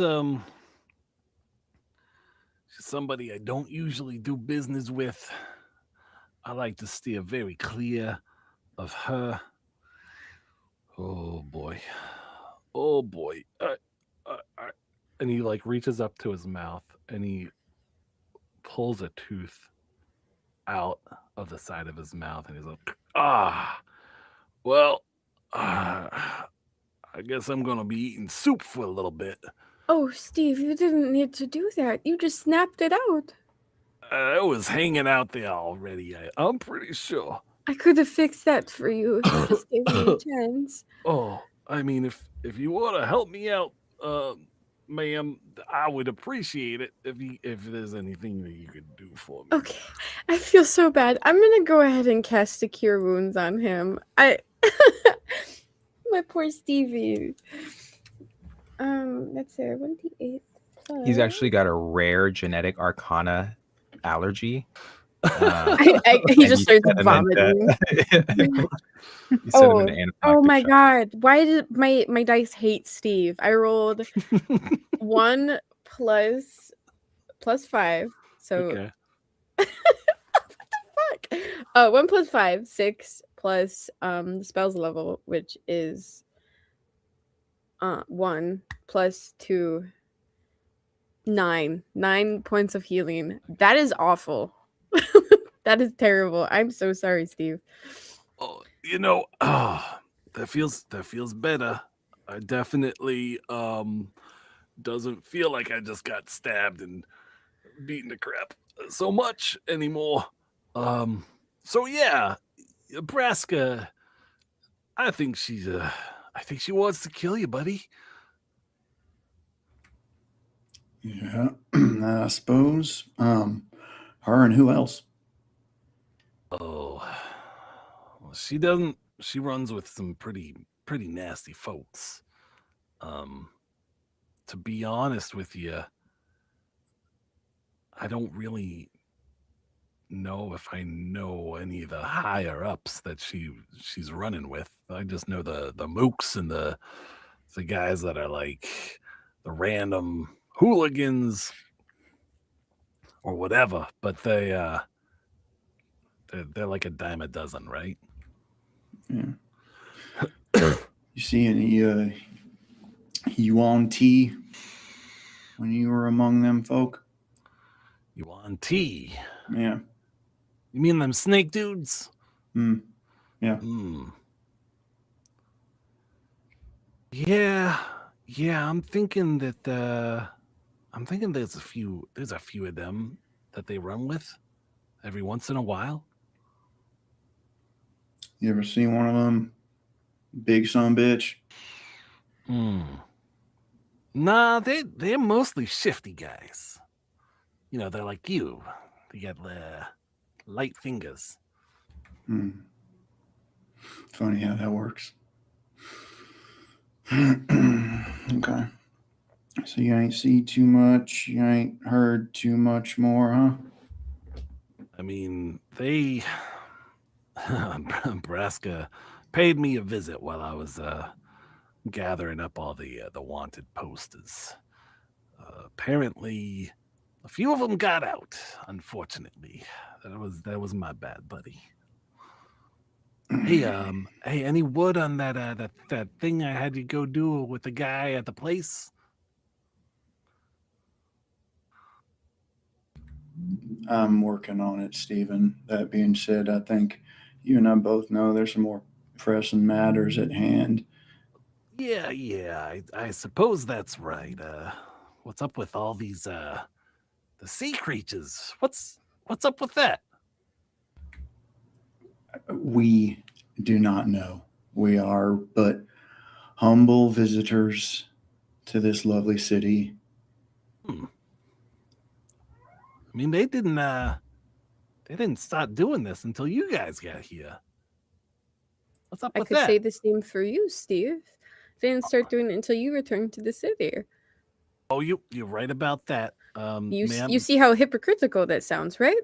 Oh, ma'am, don't take this as no disrespect. I mean, I have just all the respect and appreciation in the world for the healing that you visited upon me, but it was just an observation. You're right. I mean, I've lived here pretty much my whole life, but you're right. When I came back, it did definitely start. I don't know if anybody would think old Steve was behind anything like that, but I don't think you guys are doing anything weird and nothing. Don't worry. Do I believe him? You could make an insight check. I will make an insight check. Okay. Oops. Ooh. Okay, not too bad. I do have a high insight. 16. So as you kind of give him a little bit of a glare, he's like, you know, I'm pretty sure it's the folks in the deeps, maybe some of the in the shallows, the the the ones that are not like drylanders, as they say. I don't know if you saw any of that. You're talking about the people who live in the poorest place in the city that probably don't have the resources to attract big creatures to attack the city. Oh, I mean, there's plenty of poor people in the shallows, but in the deeps, that is unfortunately not the case. There's plenty of Are they not the same thing? there's plenty of affluent folk that live in the deeps. They just happen to breathe the liquid type of oxygen, if you know what I mean. What is the difference between the deeps and the shallows? Well, for one thing, the deeps is underwater. Cinder just looks up, looks around. I mean, looks back. The deeps is outside. It's further beyond, Yeah, you got it. past the dome. I mean, it's a pretty amazing place if you ever happen to be able to breathe underwater. But I mean, I don't think it's you guys. I think it. I mean, have you seen all the posters talking about how that we need to get rid of them people? I mean, maybe they got a point there. I don't know. Maybe they're causing the sea creatures to attack. I mean, Steve, you're doing a lot of assuming. Don't people do the same thing for you as a goblin? I mean, yeah, you got a point there. You got a point. They seem to be making a lot of points right now. Suppose so. He starts scratching his head. He seems confused. Steve, I need you to focus up a little bit here for a second, man. You don't know the who's, that's fine. But what about the where? Where'd you meet up with them? Usually you said you're not fond of doing business with them necessarily, but you've done it before. Where are they staying? What do their houses look like? Well, I gotta tell you, most of the time it's stuff that's meetups, exchanges, drops. A lot of the times it's in the sewers, or sometimes there's some areas in the agriculture district that are not quite as well looked at or watched. Mm-hmm. That's usually where some of these types of meetings happen. Could you describe those areas a bit better? We might be heading up there, so. Well, in the agriculture district, around the silos, there's not a whole lot of foot traffic around there, if you know what I mean. I do. Might be worth checking out.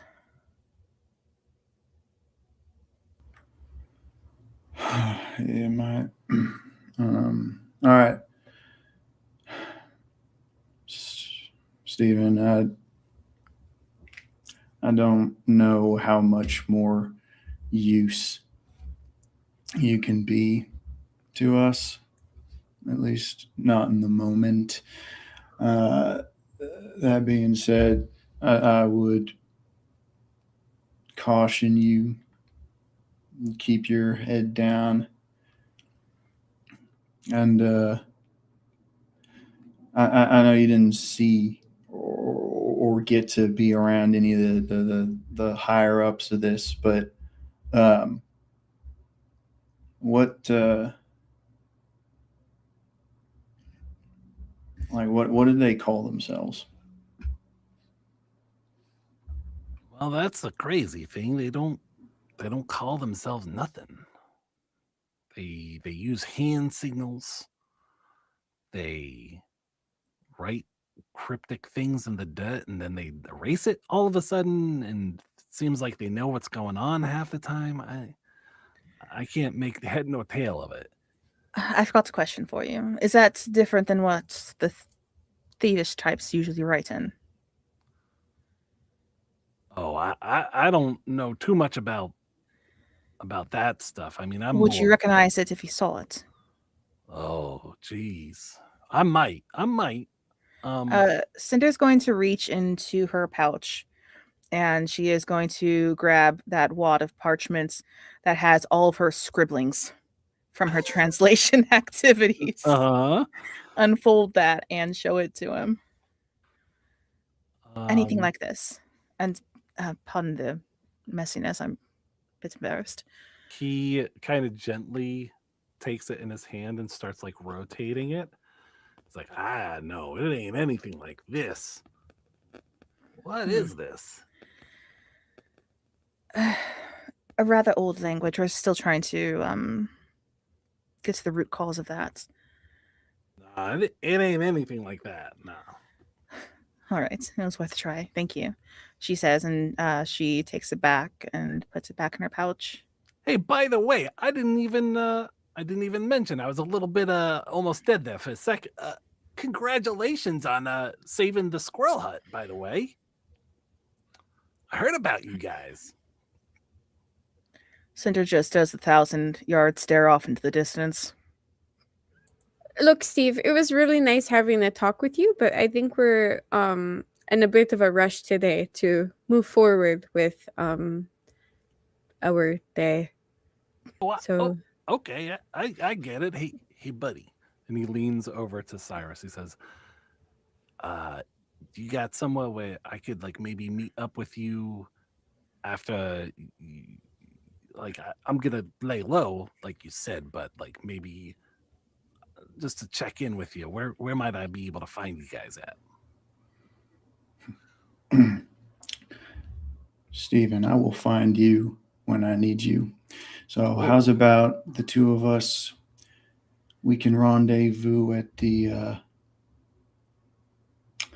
graveyard in the nobility district. You know the one I'm talking about? Yes, I do. Okay. Yes, I do. All right. Sounds good. Keep your head down. Yes, I will. You folks have a good day. Good day, Steve. And we continue on our way. Unless you guys want to take a break somewhere and rest. That was kind of a lot. I would not mind, no. I'm not feeling great still. Better, but not great. I also wouldn't mind a nap. And before Steven goes and walks off, as we're kind of walking and talking, Ash is just gonna do like a little quick, discreet lean and sniff, and just kind of just be like, and he is like half your size. There ain't no discreet lean and sniff, brother. This is bending at the waist. Yeah, okay? you know, he's like, Okay. yeah, it's like, anyways, just imagine it, make it work in your head. I'm imagining this is happening as Steve is talking to Cyrus, and he just like kind of absent-mindedly like reaches up and like pats the ashen one cheek, and he's like, "Yeah, I know you're a special guy. It's okay." Why is that so cute? Man, I'm just getting passed around. Gosh, does Wesley sense this? Does Wesley sense this moment? But yeah, okay, so cool, that happened. That's canon now. So, God, I'm flustered. Anyways, now I know how Violet feels when around Cyrus. So I'm just going to, I would like to sleep, but I am not in any hurry if we wish to figure anything else out. As Steve makes his leave, the trade district seems to like pick up and gain life now, not on like the block that you're on, but further into the trade district, you are starting to see like people like shopping, moving around. And it seems as though this is an area that you could go in. Actually, when you remember that this is nearby that one graveyard that you meditated at, it seems like a place that you could take a short rest. And I would say that you guys could definitely avail yourselves of a short rest if you would like to do so at this time. Please. I want spell slots back. Also, hit points would be great too. Sure. Yeah.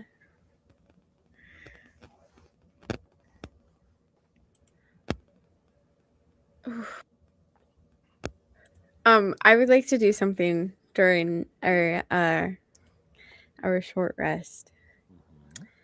I will find my way a little bit of ways away from the rest of the party and kind of just maybe kneel on a grassy patch and God, I'm so nervous. With how uncertain Violet is about how the rest of the day is going, she wants maybe closure, possibly answers. I am going to cast Sending. Oh God, I'm so nervous of the response. Sorry. I'm actually the way she casts it, she takes out her little silver hand harp that she has, and she plucks each of the strings individually. And once all of them are plucked, she goes back to the most middle one, plucks that again, and it glows in that white light. And I am hoping to reach Evelyn. I'm so nervous. And I guess I speak out into the open air.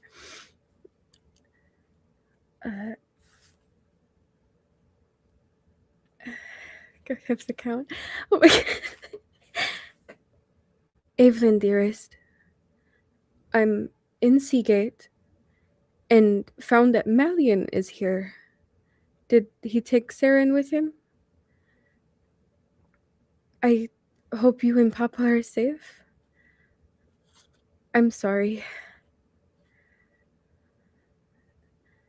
Sorry it didn't go through, though. Just I'm.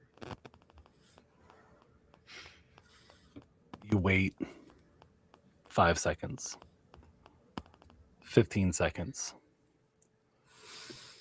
30 seconds pass.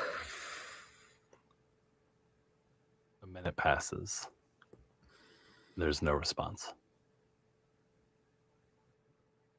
Okay. That's fine. That's fine. There's no way of telling if it went through? No.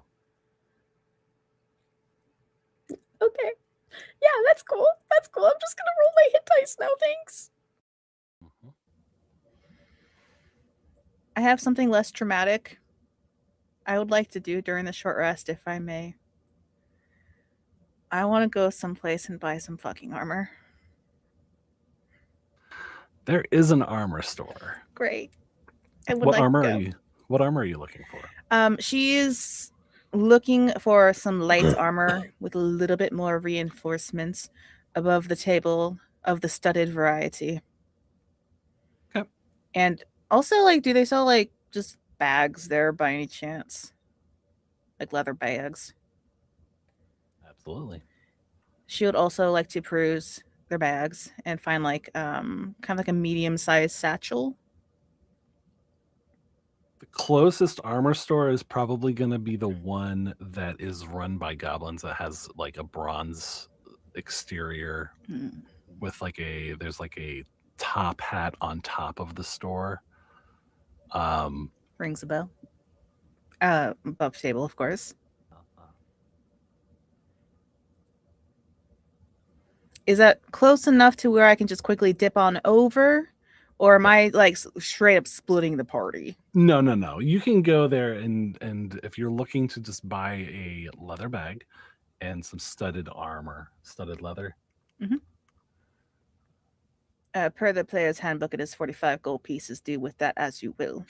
It is 50 gold pieces to purchase at the bronze and hat location. And you see a bag that is a leather bag for 5 gold pieces, and it has a powder keg with an explosion behind it going off as a design.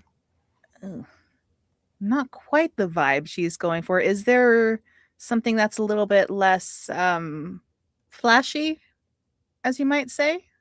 There's another store that has.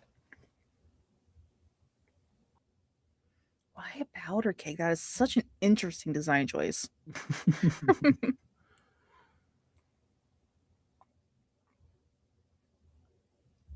There's a store that has various bits of jewelry. So I don't know if you were looking to pick up the studded leather. We can do 2 stops. I mean, okay. If she goes to one place, their bag selection's weird. Okay. Hop over to stall next door or something. So across the way, there's a fountain in the middle of this plaza that has 2 women dancing. One of them is a flanking on the... What is Violet? Tiefling? Tiefling. There we go. Sorry.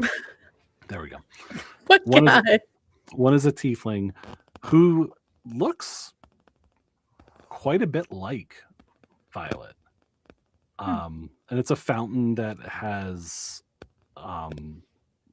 like different colors of like metallic leaves, and it looks like they're dancing kind of like in an autumn like shower of leaves almost. Like it seems like very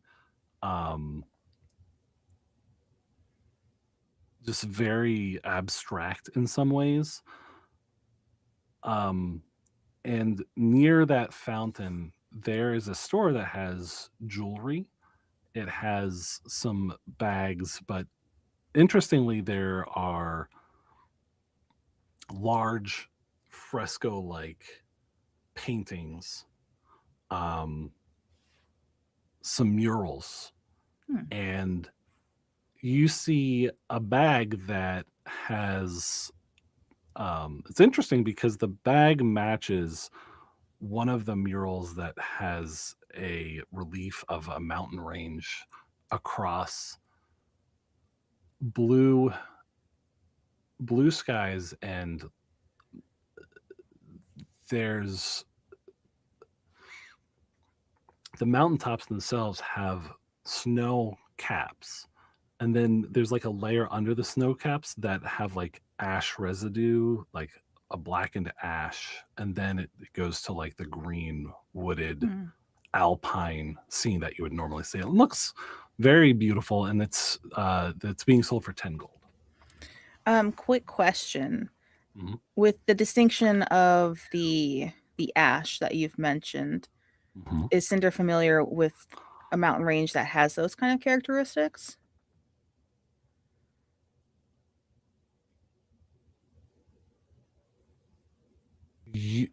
Cinder's only been to Ontaria before, correct? Yeah. So actually it's interesting because you're wondering what exactly is that layer, because it's not something that you're immediately familiar with. Okay, I can work with that. She doesn't know what that layer is, but the rest of it though is making her feel a little homesick. Okay. And she is going to approach the vendor and attempt to purchase said bag. Okay. And he said 5 gold? 10 gold. Oh, 10 gold, 10 gold. Okay. Yes. And 50 for the armor. 50 for the armor, yes. Okay. Correct. 60 total. Okay.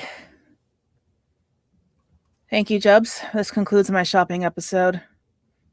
I will victoriously return to the party. Am I able to don that as I walk? Or would that be weird? No, it's fine. Okay. Anyone else rolling hit dice? Doing anything else with your short rest? I'll take a couple hits off the flask and then probably douse the wrappings on my hand in a good bit of the remaining alcohol.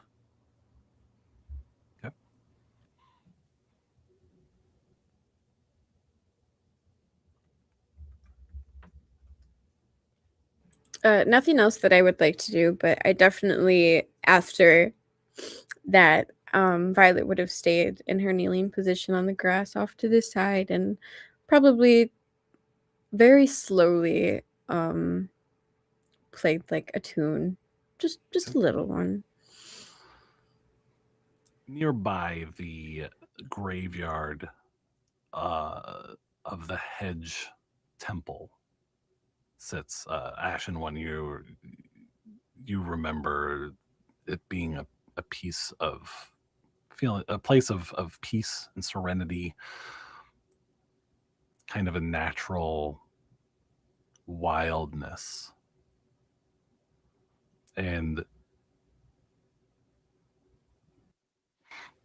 you see several markings that show that it's a temple of Helene.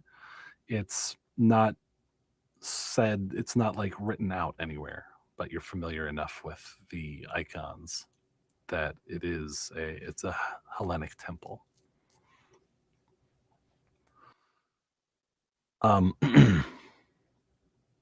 So you've had your short rest.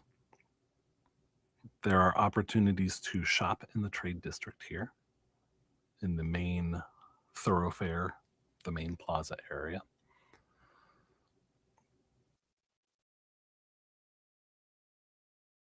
Violet,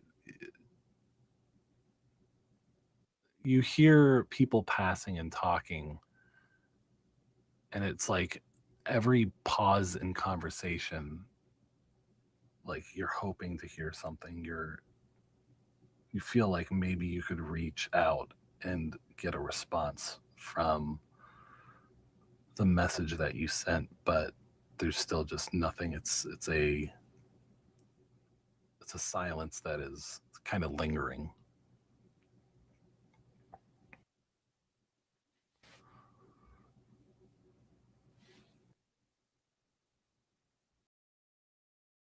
Okay, thanks for twisting the knife. Thanks.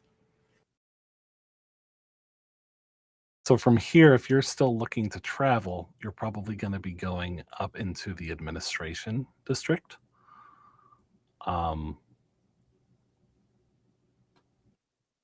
You are seeing that there are some restaurants that are opening up. It's starting to get a little bit later in the day. The yellow jelly light is still shining, but it is starting to wane just a little bit.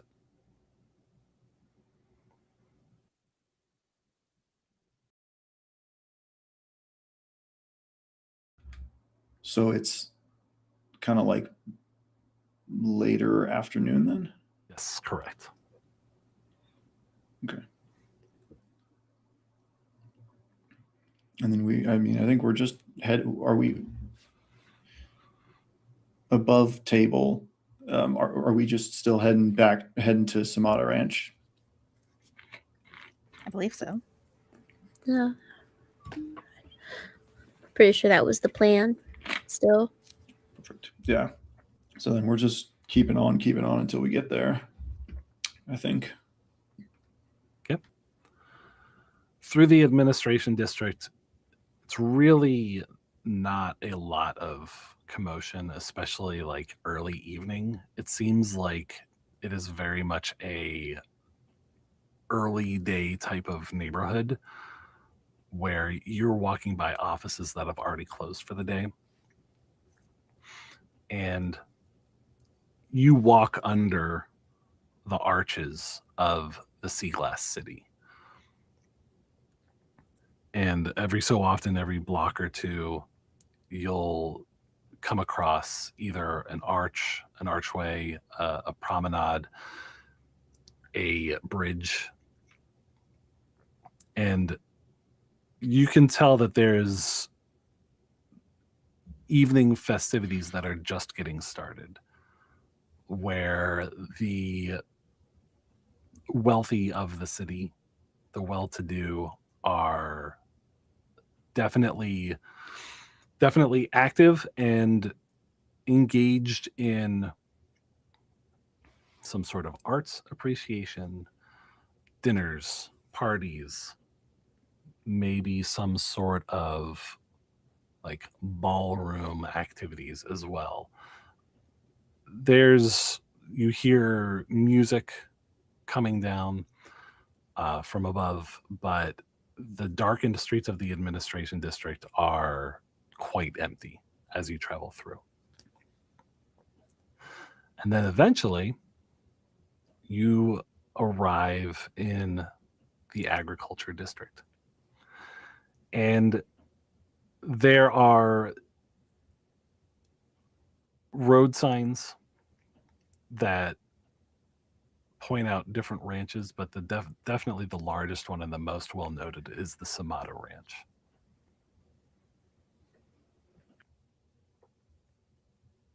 And we can see it from where we are approaching? It's probably about a half an hour's walk from where you are currently, so you can't quite see it yet, but Okay. it is one of the largest, if not the largest, destination in the agriculture district. Okay, I know it was the Samada Ranch that was the main source of the massacre that happened here, but I want to keep an eye out for any like damages that may have gone past that, because I know they led that turtle out of the shallows. I believe it was. So I want to see if it was something like that. Okay. So you're looking to travel directly to like wherever the damage of the sea creature was that might not have been on the Samada Ranch directly. Yeah. Okay. So a little bit further to the west rather than straight north, because straight north would be the Samada Ranch. Just by asking around, you would definitely be getting directions to the west where other damage occurred with the sea creature that attacked. Okay.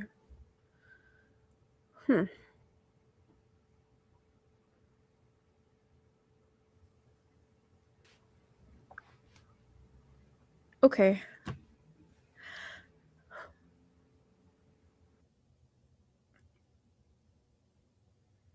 So are you looking to travel more to like the northwest that rather than directly beeline for the Samada Ranch?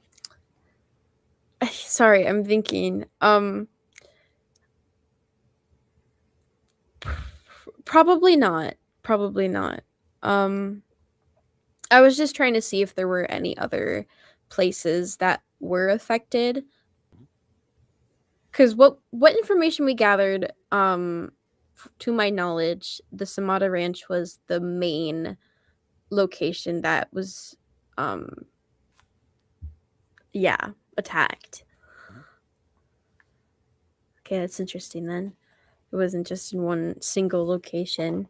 No, I wouldn't try to turn my party away from heading to the ranch.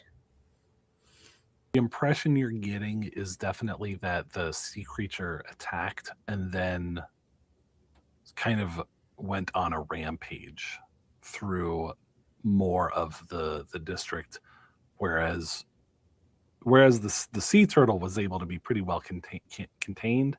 And even though that sea turtle did do a lot of collateral damage, it seems as though there were several hours in which this sea creature in the agriculture district kind of rampaged. Okay. Interesting. Okay.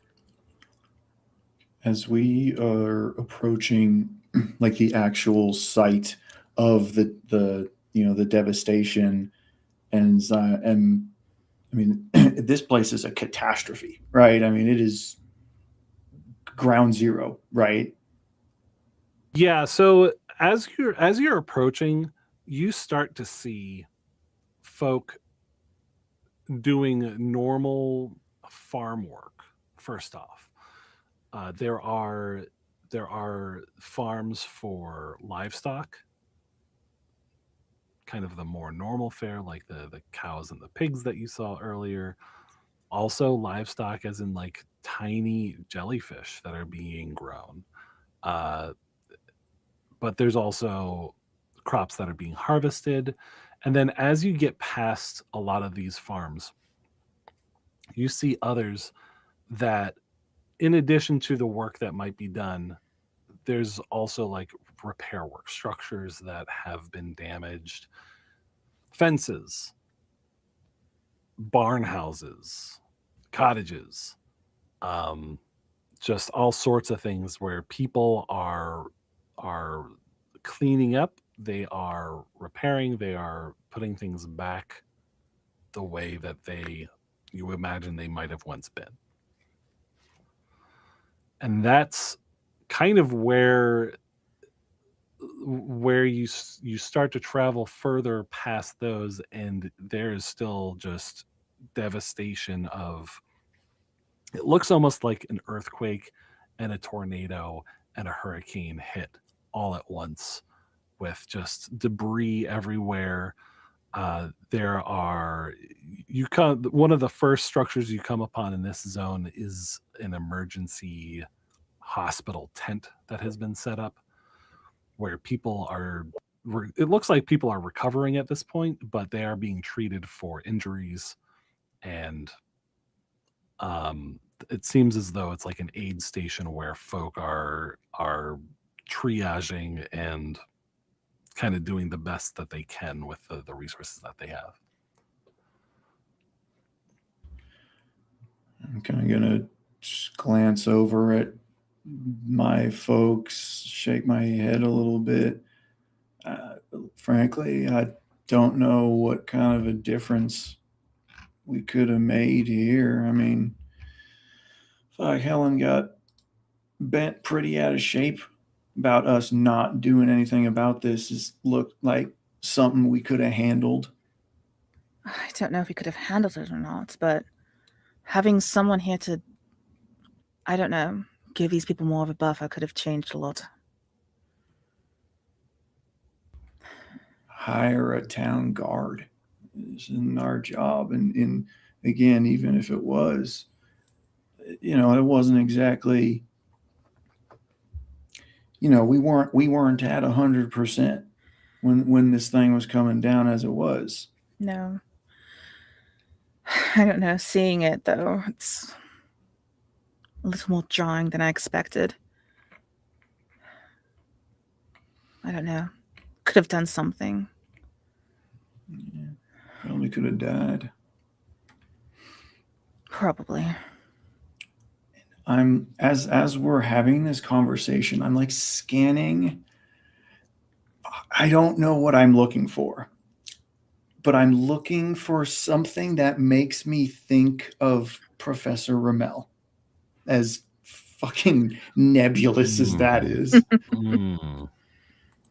Because I know he wanted to come here, but I'm trying to see if I can see the why.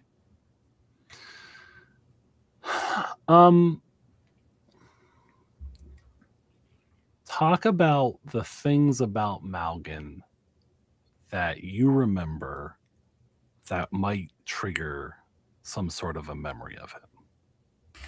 So I'm thinking, I don't have too much. I'm thinking of a couple things. One is if there's something that looks to be of ancient Rimic, because I had the brooch first. So I'm looking for something that reminds me of that, or something that feels like it would belong in the deeps.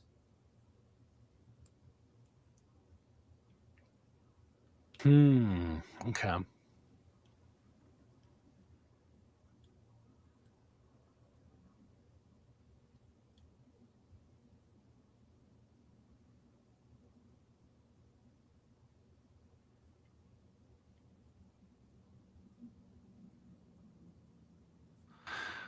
So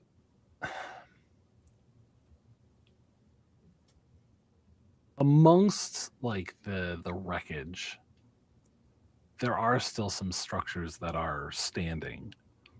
Not, it's random, much like a tornado would be random. It's not a lot, but you do see a pretty large gate, and it is the front gate of the Samata Ranch. And it's really interesting because the Samata Ranch has, decorating its front gate, a large amount of coral that looks like it would be more at home on a reef rather than on a farm. And you're not really sure like if it's a design choice or even really how they managed to transplant it and grow it in the open air. But the theme of the ranch definitely seems to be underwater mixed with like a Western feel. It's an interesting combination. It almost feels like a fusion. Yeah. Okay. And then it was over the main gate to the actual ranch. Yeah. Okay. Interesting. So like I said, this is as we were talking. So as that catches my eye, I kind of linger on it for a second. If y'all see anything else, actually, I'm probably not using my left hand. Even if it's over my left shoulder, I'm going to use my right hand to gesture. Anything else makes you think of heading out into the depths? Might be something to keep your eyes open for. I mean, Ramel obviously thought something interesting out there, and you know, I don't know if he had anything to do with the little choral arrangement over there, but I think keep your eyes peeled for something more. I think it might be a good idea to check out the that hospital they have set up over there. They could have someone who knows Ramel, or at least know what happens. Give us more information. Yeah, I suppose it could. Wouldn't hurt terribly. I don't know what to. I'll let Maybe they you could two. actually check out your hands while we're there. I don't know. We can get that looked at later. I'd rather stay focused, and frankly, looking at the state of this place, I'd rather, deal with a little bit of extra soreness. These folks take the help they need. That's up to you. That's fine. So are you approaching the makeshift hospital? Believe so? Yeah, I would be going with. I don't know why I didn't think about this before, but recalling memories of conversation, did we learn that they killed what came through the dome? I'm like Oh, 99% sure Helen mentioned that it was slaughtered with the help of the Sentinel. yes. Do we see a massive body of something? Because it's only been like 2 days. Looking further to the north, past the gates of the Samada Ranch, you see what looks like a gigantic goblin shark Okay. with Sorry. arms and legs. That's so cool. Okay. Um does it look like they've been like cutting it up to get rid of the remains of it?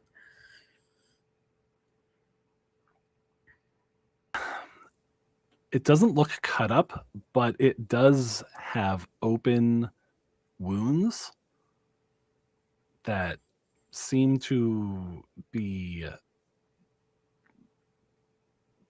festering. Okay. And I'm assuming there's a little bit of decay. Yeah. And with how large this animal is, it probably stanks here, right? It's a little bit far off for you Okay. to be certain. Okay. It looks like maybe its back half of its body is actually on the other side of the dome in the water. Oh. Okay. That's really interesting. Yeah. I follow with Cinder, and I'm assuming the rest of my party to the makeshift hospital that they've got going on. Okay. So there's a lot of hustle and bustle. Doesn't really seem like there's too many people that are in like critical condition that are being triaged immediately, but there are a lot of people that are recovering. There's also a lot of people coming and going with tools, supplies, wooden planks. Like it seems like this is a depot as well as a mobilized hospital. And you see someone that you saw a handful of days ago in a pair of overalls. This is someone that you saw at Malgin's funeral. I think some of you may even have spoken briefly with her. And you overhear her giving instructions. All right, y'all. Now, you need to get that over to the ranch right away. Make sure that folks over there are well hydrated. They've been working all day. They need to have some water. So get that over there. All right, now, and she's just kind of like administering different tasks. Seems like she is the one that is currently in charge of operations here. Cinder would not interrupt her while she's doing her thing, but just patiently wait for a moment. Description of this lady. This is a woman in denim overalls. She's got. I actually don't know if I gave a description last time you saw her. I believe she's got brown curly hair going down slightly past her shoulders. And currently wearing a yellow cotton butt-up shirt underneath the overalls. And like medium height, medium build. Looks like she's very attentive to making sure people have instructions. This seems like she's looking for people that are idle, and that slowly brings her attention to the four of you. And when she notices you, her eyes change. It's a slight confusion, perhaps. And she says, "Now, the four of you, are y'all here to help?" I think so. We're also here to try and get some information. But just one moment. And she's going to kind of step forward and she's going to kind of rustle through her normal bag, not the new one, and grab the rations that she brought. And she's just going to set them on a table nearby. I know it's not much, but I figured anything could help.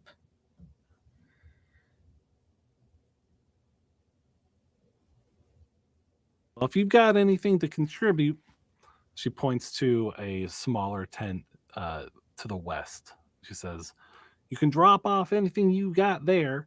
We could definitely use some able-bodied folk who are looking to do some cleanup work around some of the farms around here." Good to know. Do you mind if we ask you a few questions? It does seem like you're rather busy.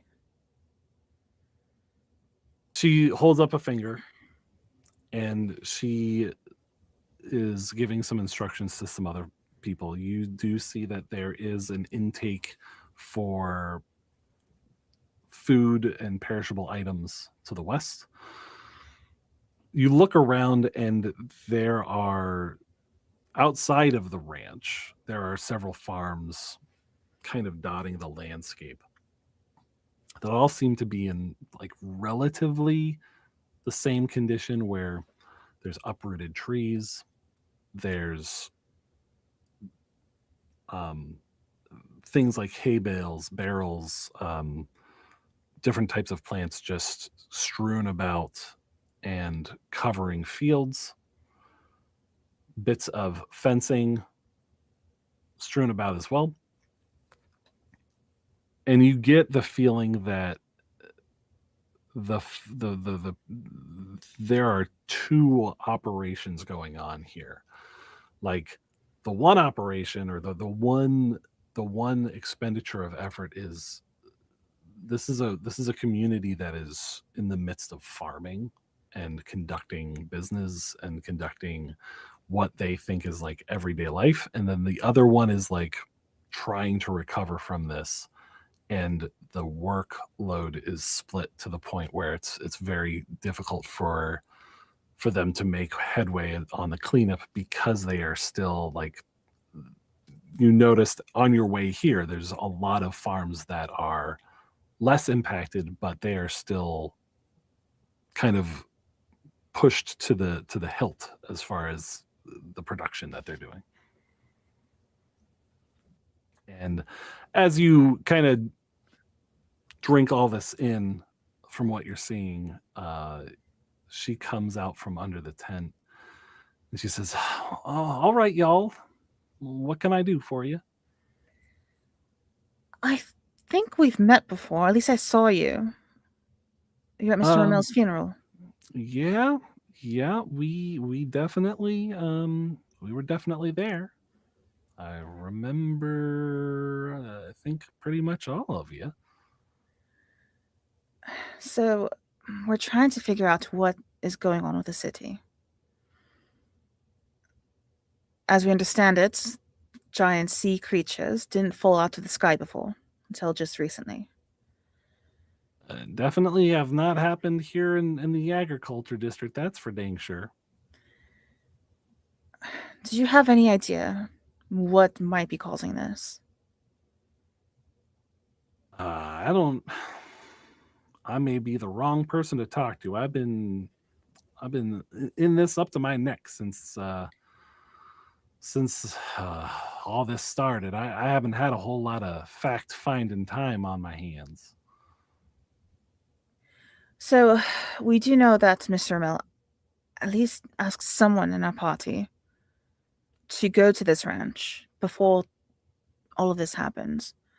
That there's something happening here. What's the connection between this place and Mr. Ramel? You talking about Samata Ranch? Yes. Well, it's a pleasure to meet you. I'm Marcy Samata. I see. And this is my ranch. As far as Mr. Ramel is concerned, well, it's been quite some time since he's been welcome around here. Kind of make a horse's ass of himself, if you don't mind me saying. What exactly did he do? Oh boy. You know what? That might be a story for another time. If you're willing to help us out, I definitely have some work that I could have you folks to do and help us out with. Cinder is going to kind of turn and look back towards her party, just to kind of try and gauge what they are maybe thinking with all of this.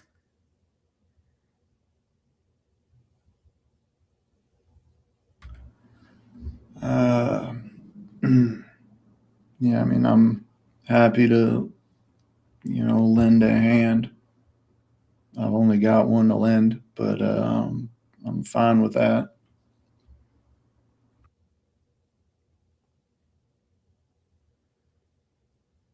Well, I'm fine with it also if the other two are. I do not mind helping. As long as the group is okay with it, I am okay. Yeah, Ash, as far as I remember, you wanted to come up this way the other day, so wish granted, I suppose. A little bit late, though. Yeah, wishes don't always work out the way you want them. No, they don't. All right, so seems we're all in concurrence. What exactly would you have us help with? I thought you'd never ask. Come with me. And as she leads you to a nearby farm to help with the recovery efforts, that is where we are going to end tonight's session. Oh, we don't get a hint. What is our side quest? Oh my! Yeah, he can't find that out. That's no fun. Yeah, it is, because then we can like low key like subconsciously plan. Right. Duh. Why would you plan? That sounds like a silly idea. Yeah, you're right. Well, D&D anyways, is fun. I'm going to. I've got the credits rolling right now. So B, you want to take it away for us? I do want to take it away for us. Yay. We at the Eldritch Outcast would like to extend our gratitude and never-ending thankfulness to all of you who watch Yay, and thank you. give us your support. Specifically, I would like to thank MixLayer27 for the 2 gifted subs today, and Project Process for the 1,000 bits. Saw those bits. Thank you so much. Yeah, thank you. Cyrus is #1 fan. So it seems. Yeah.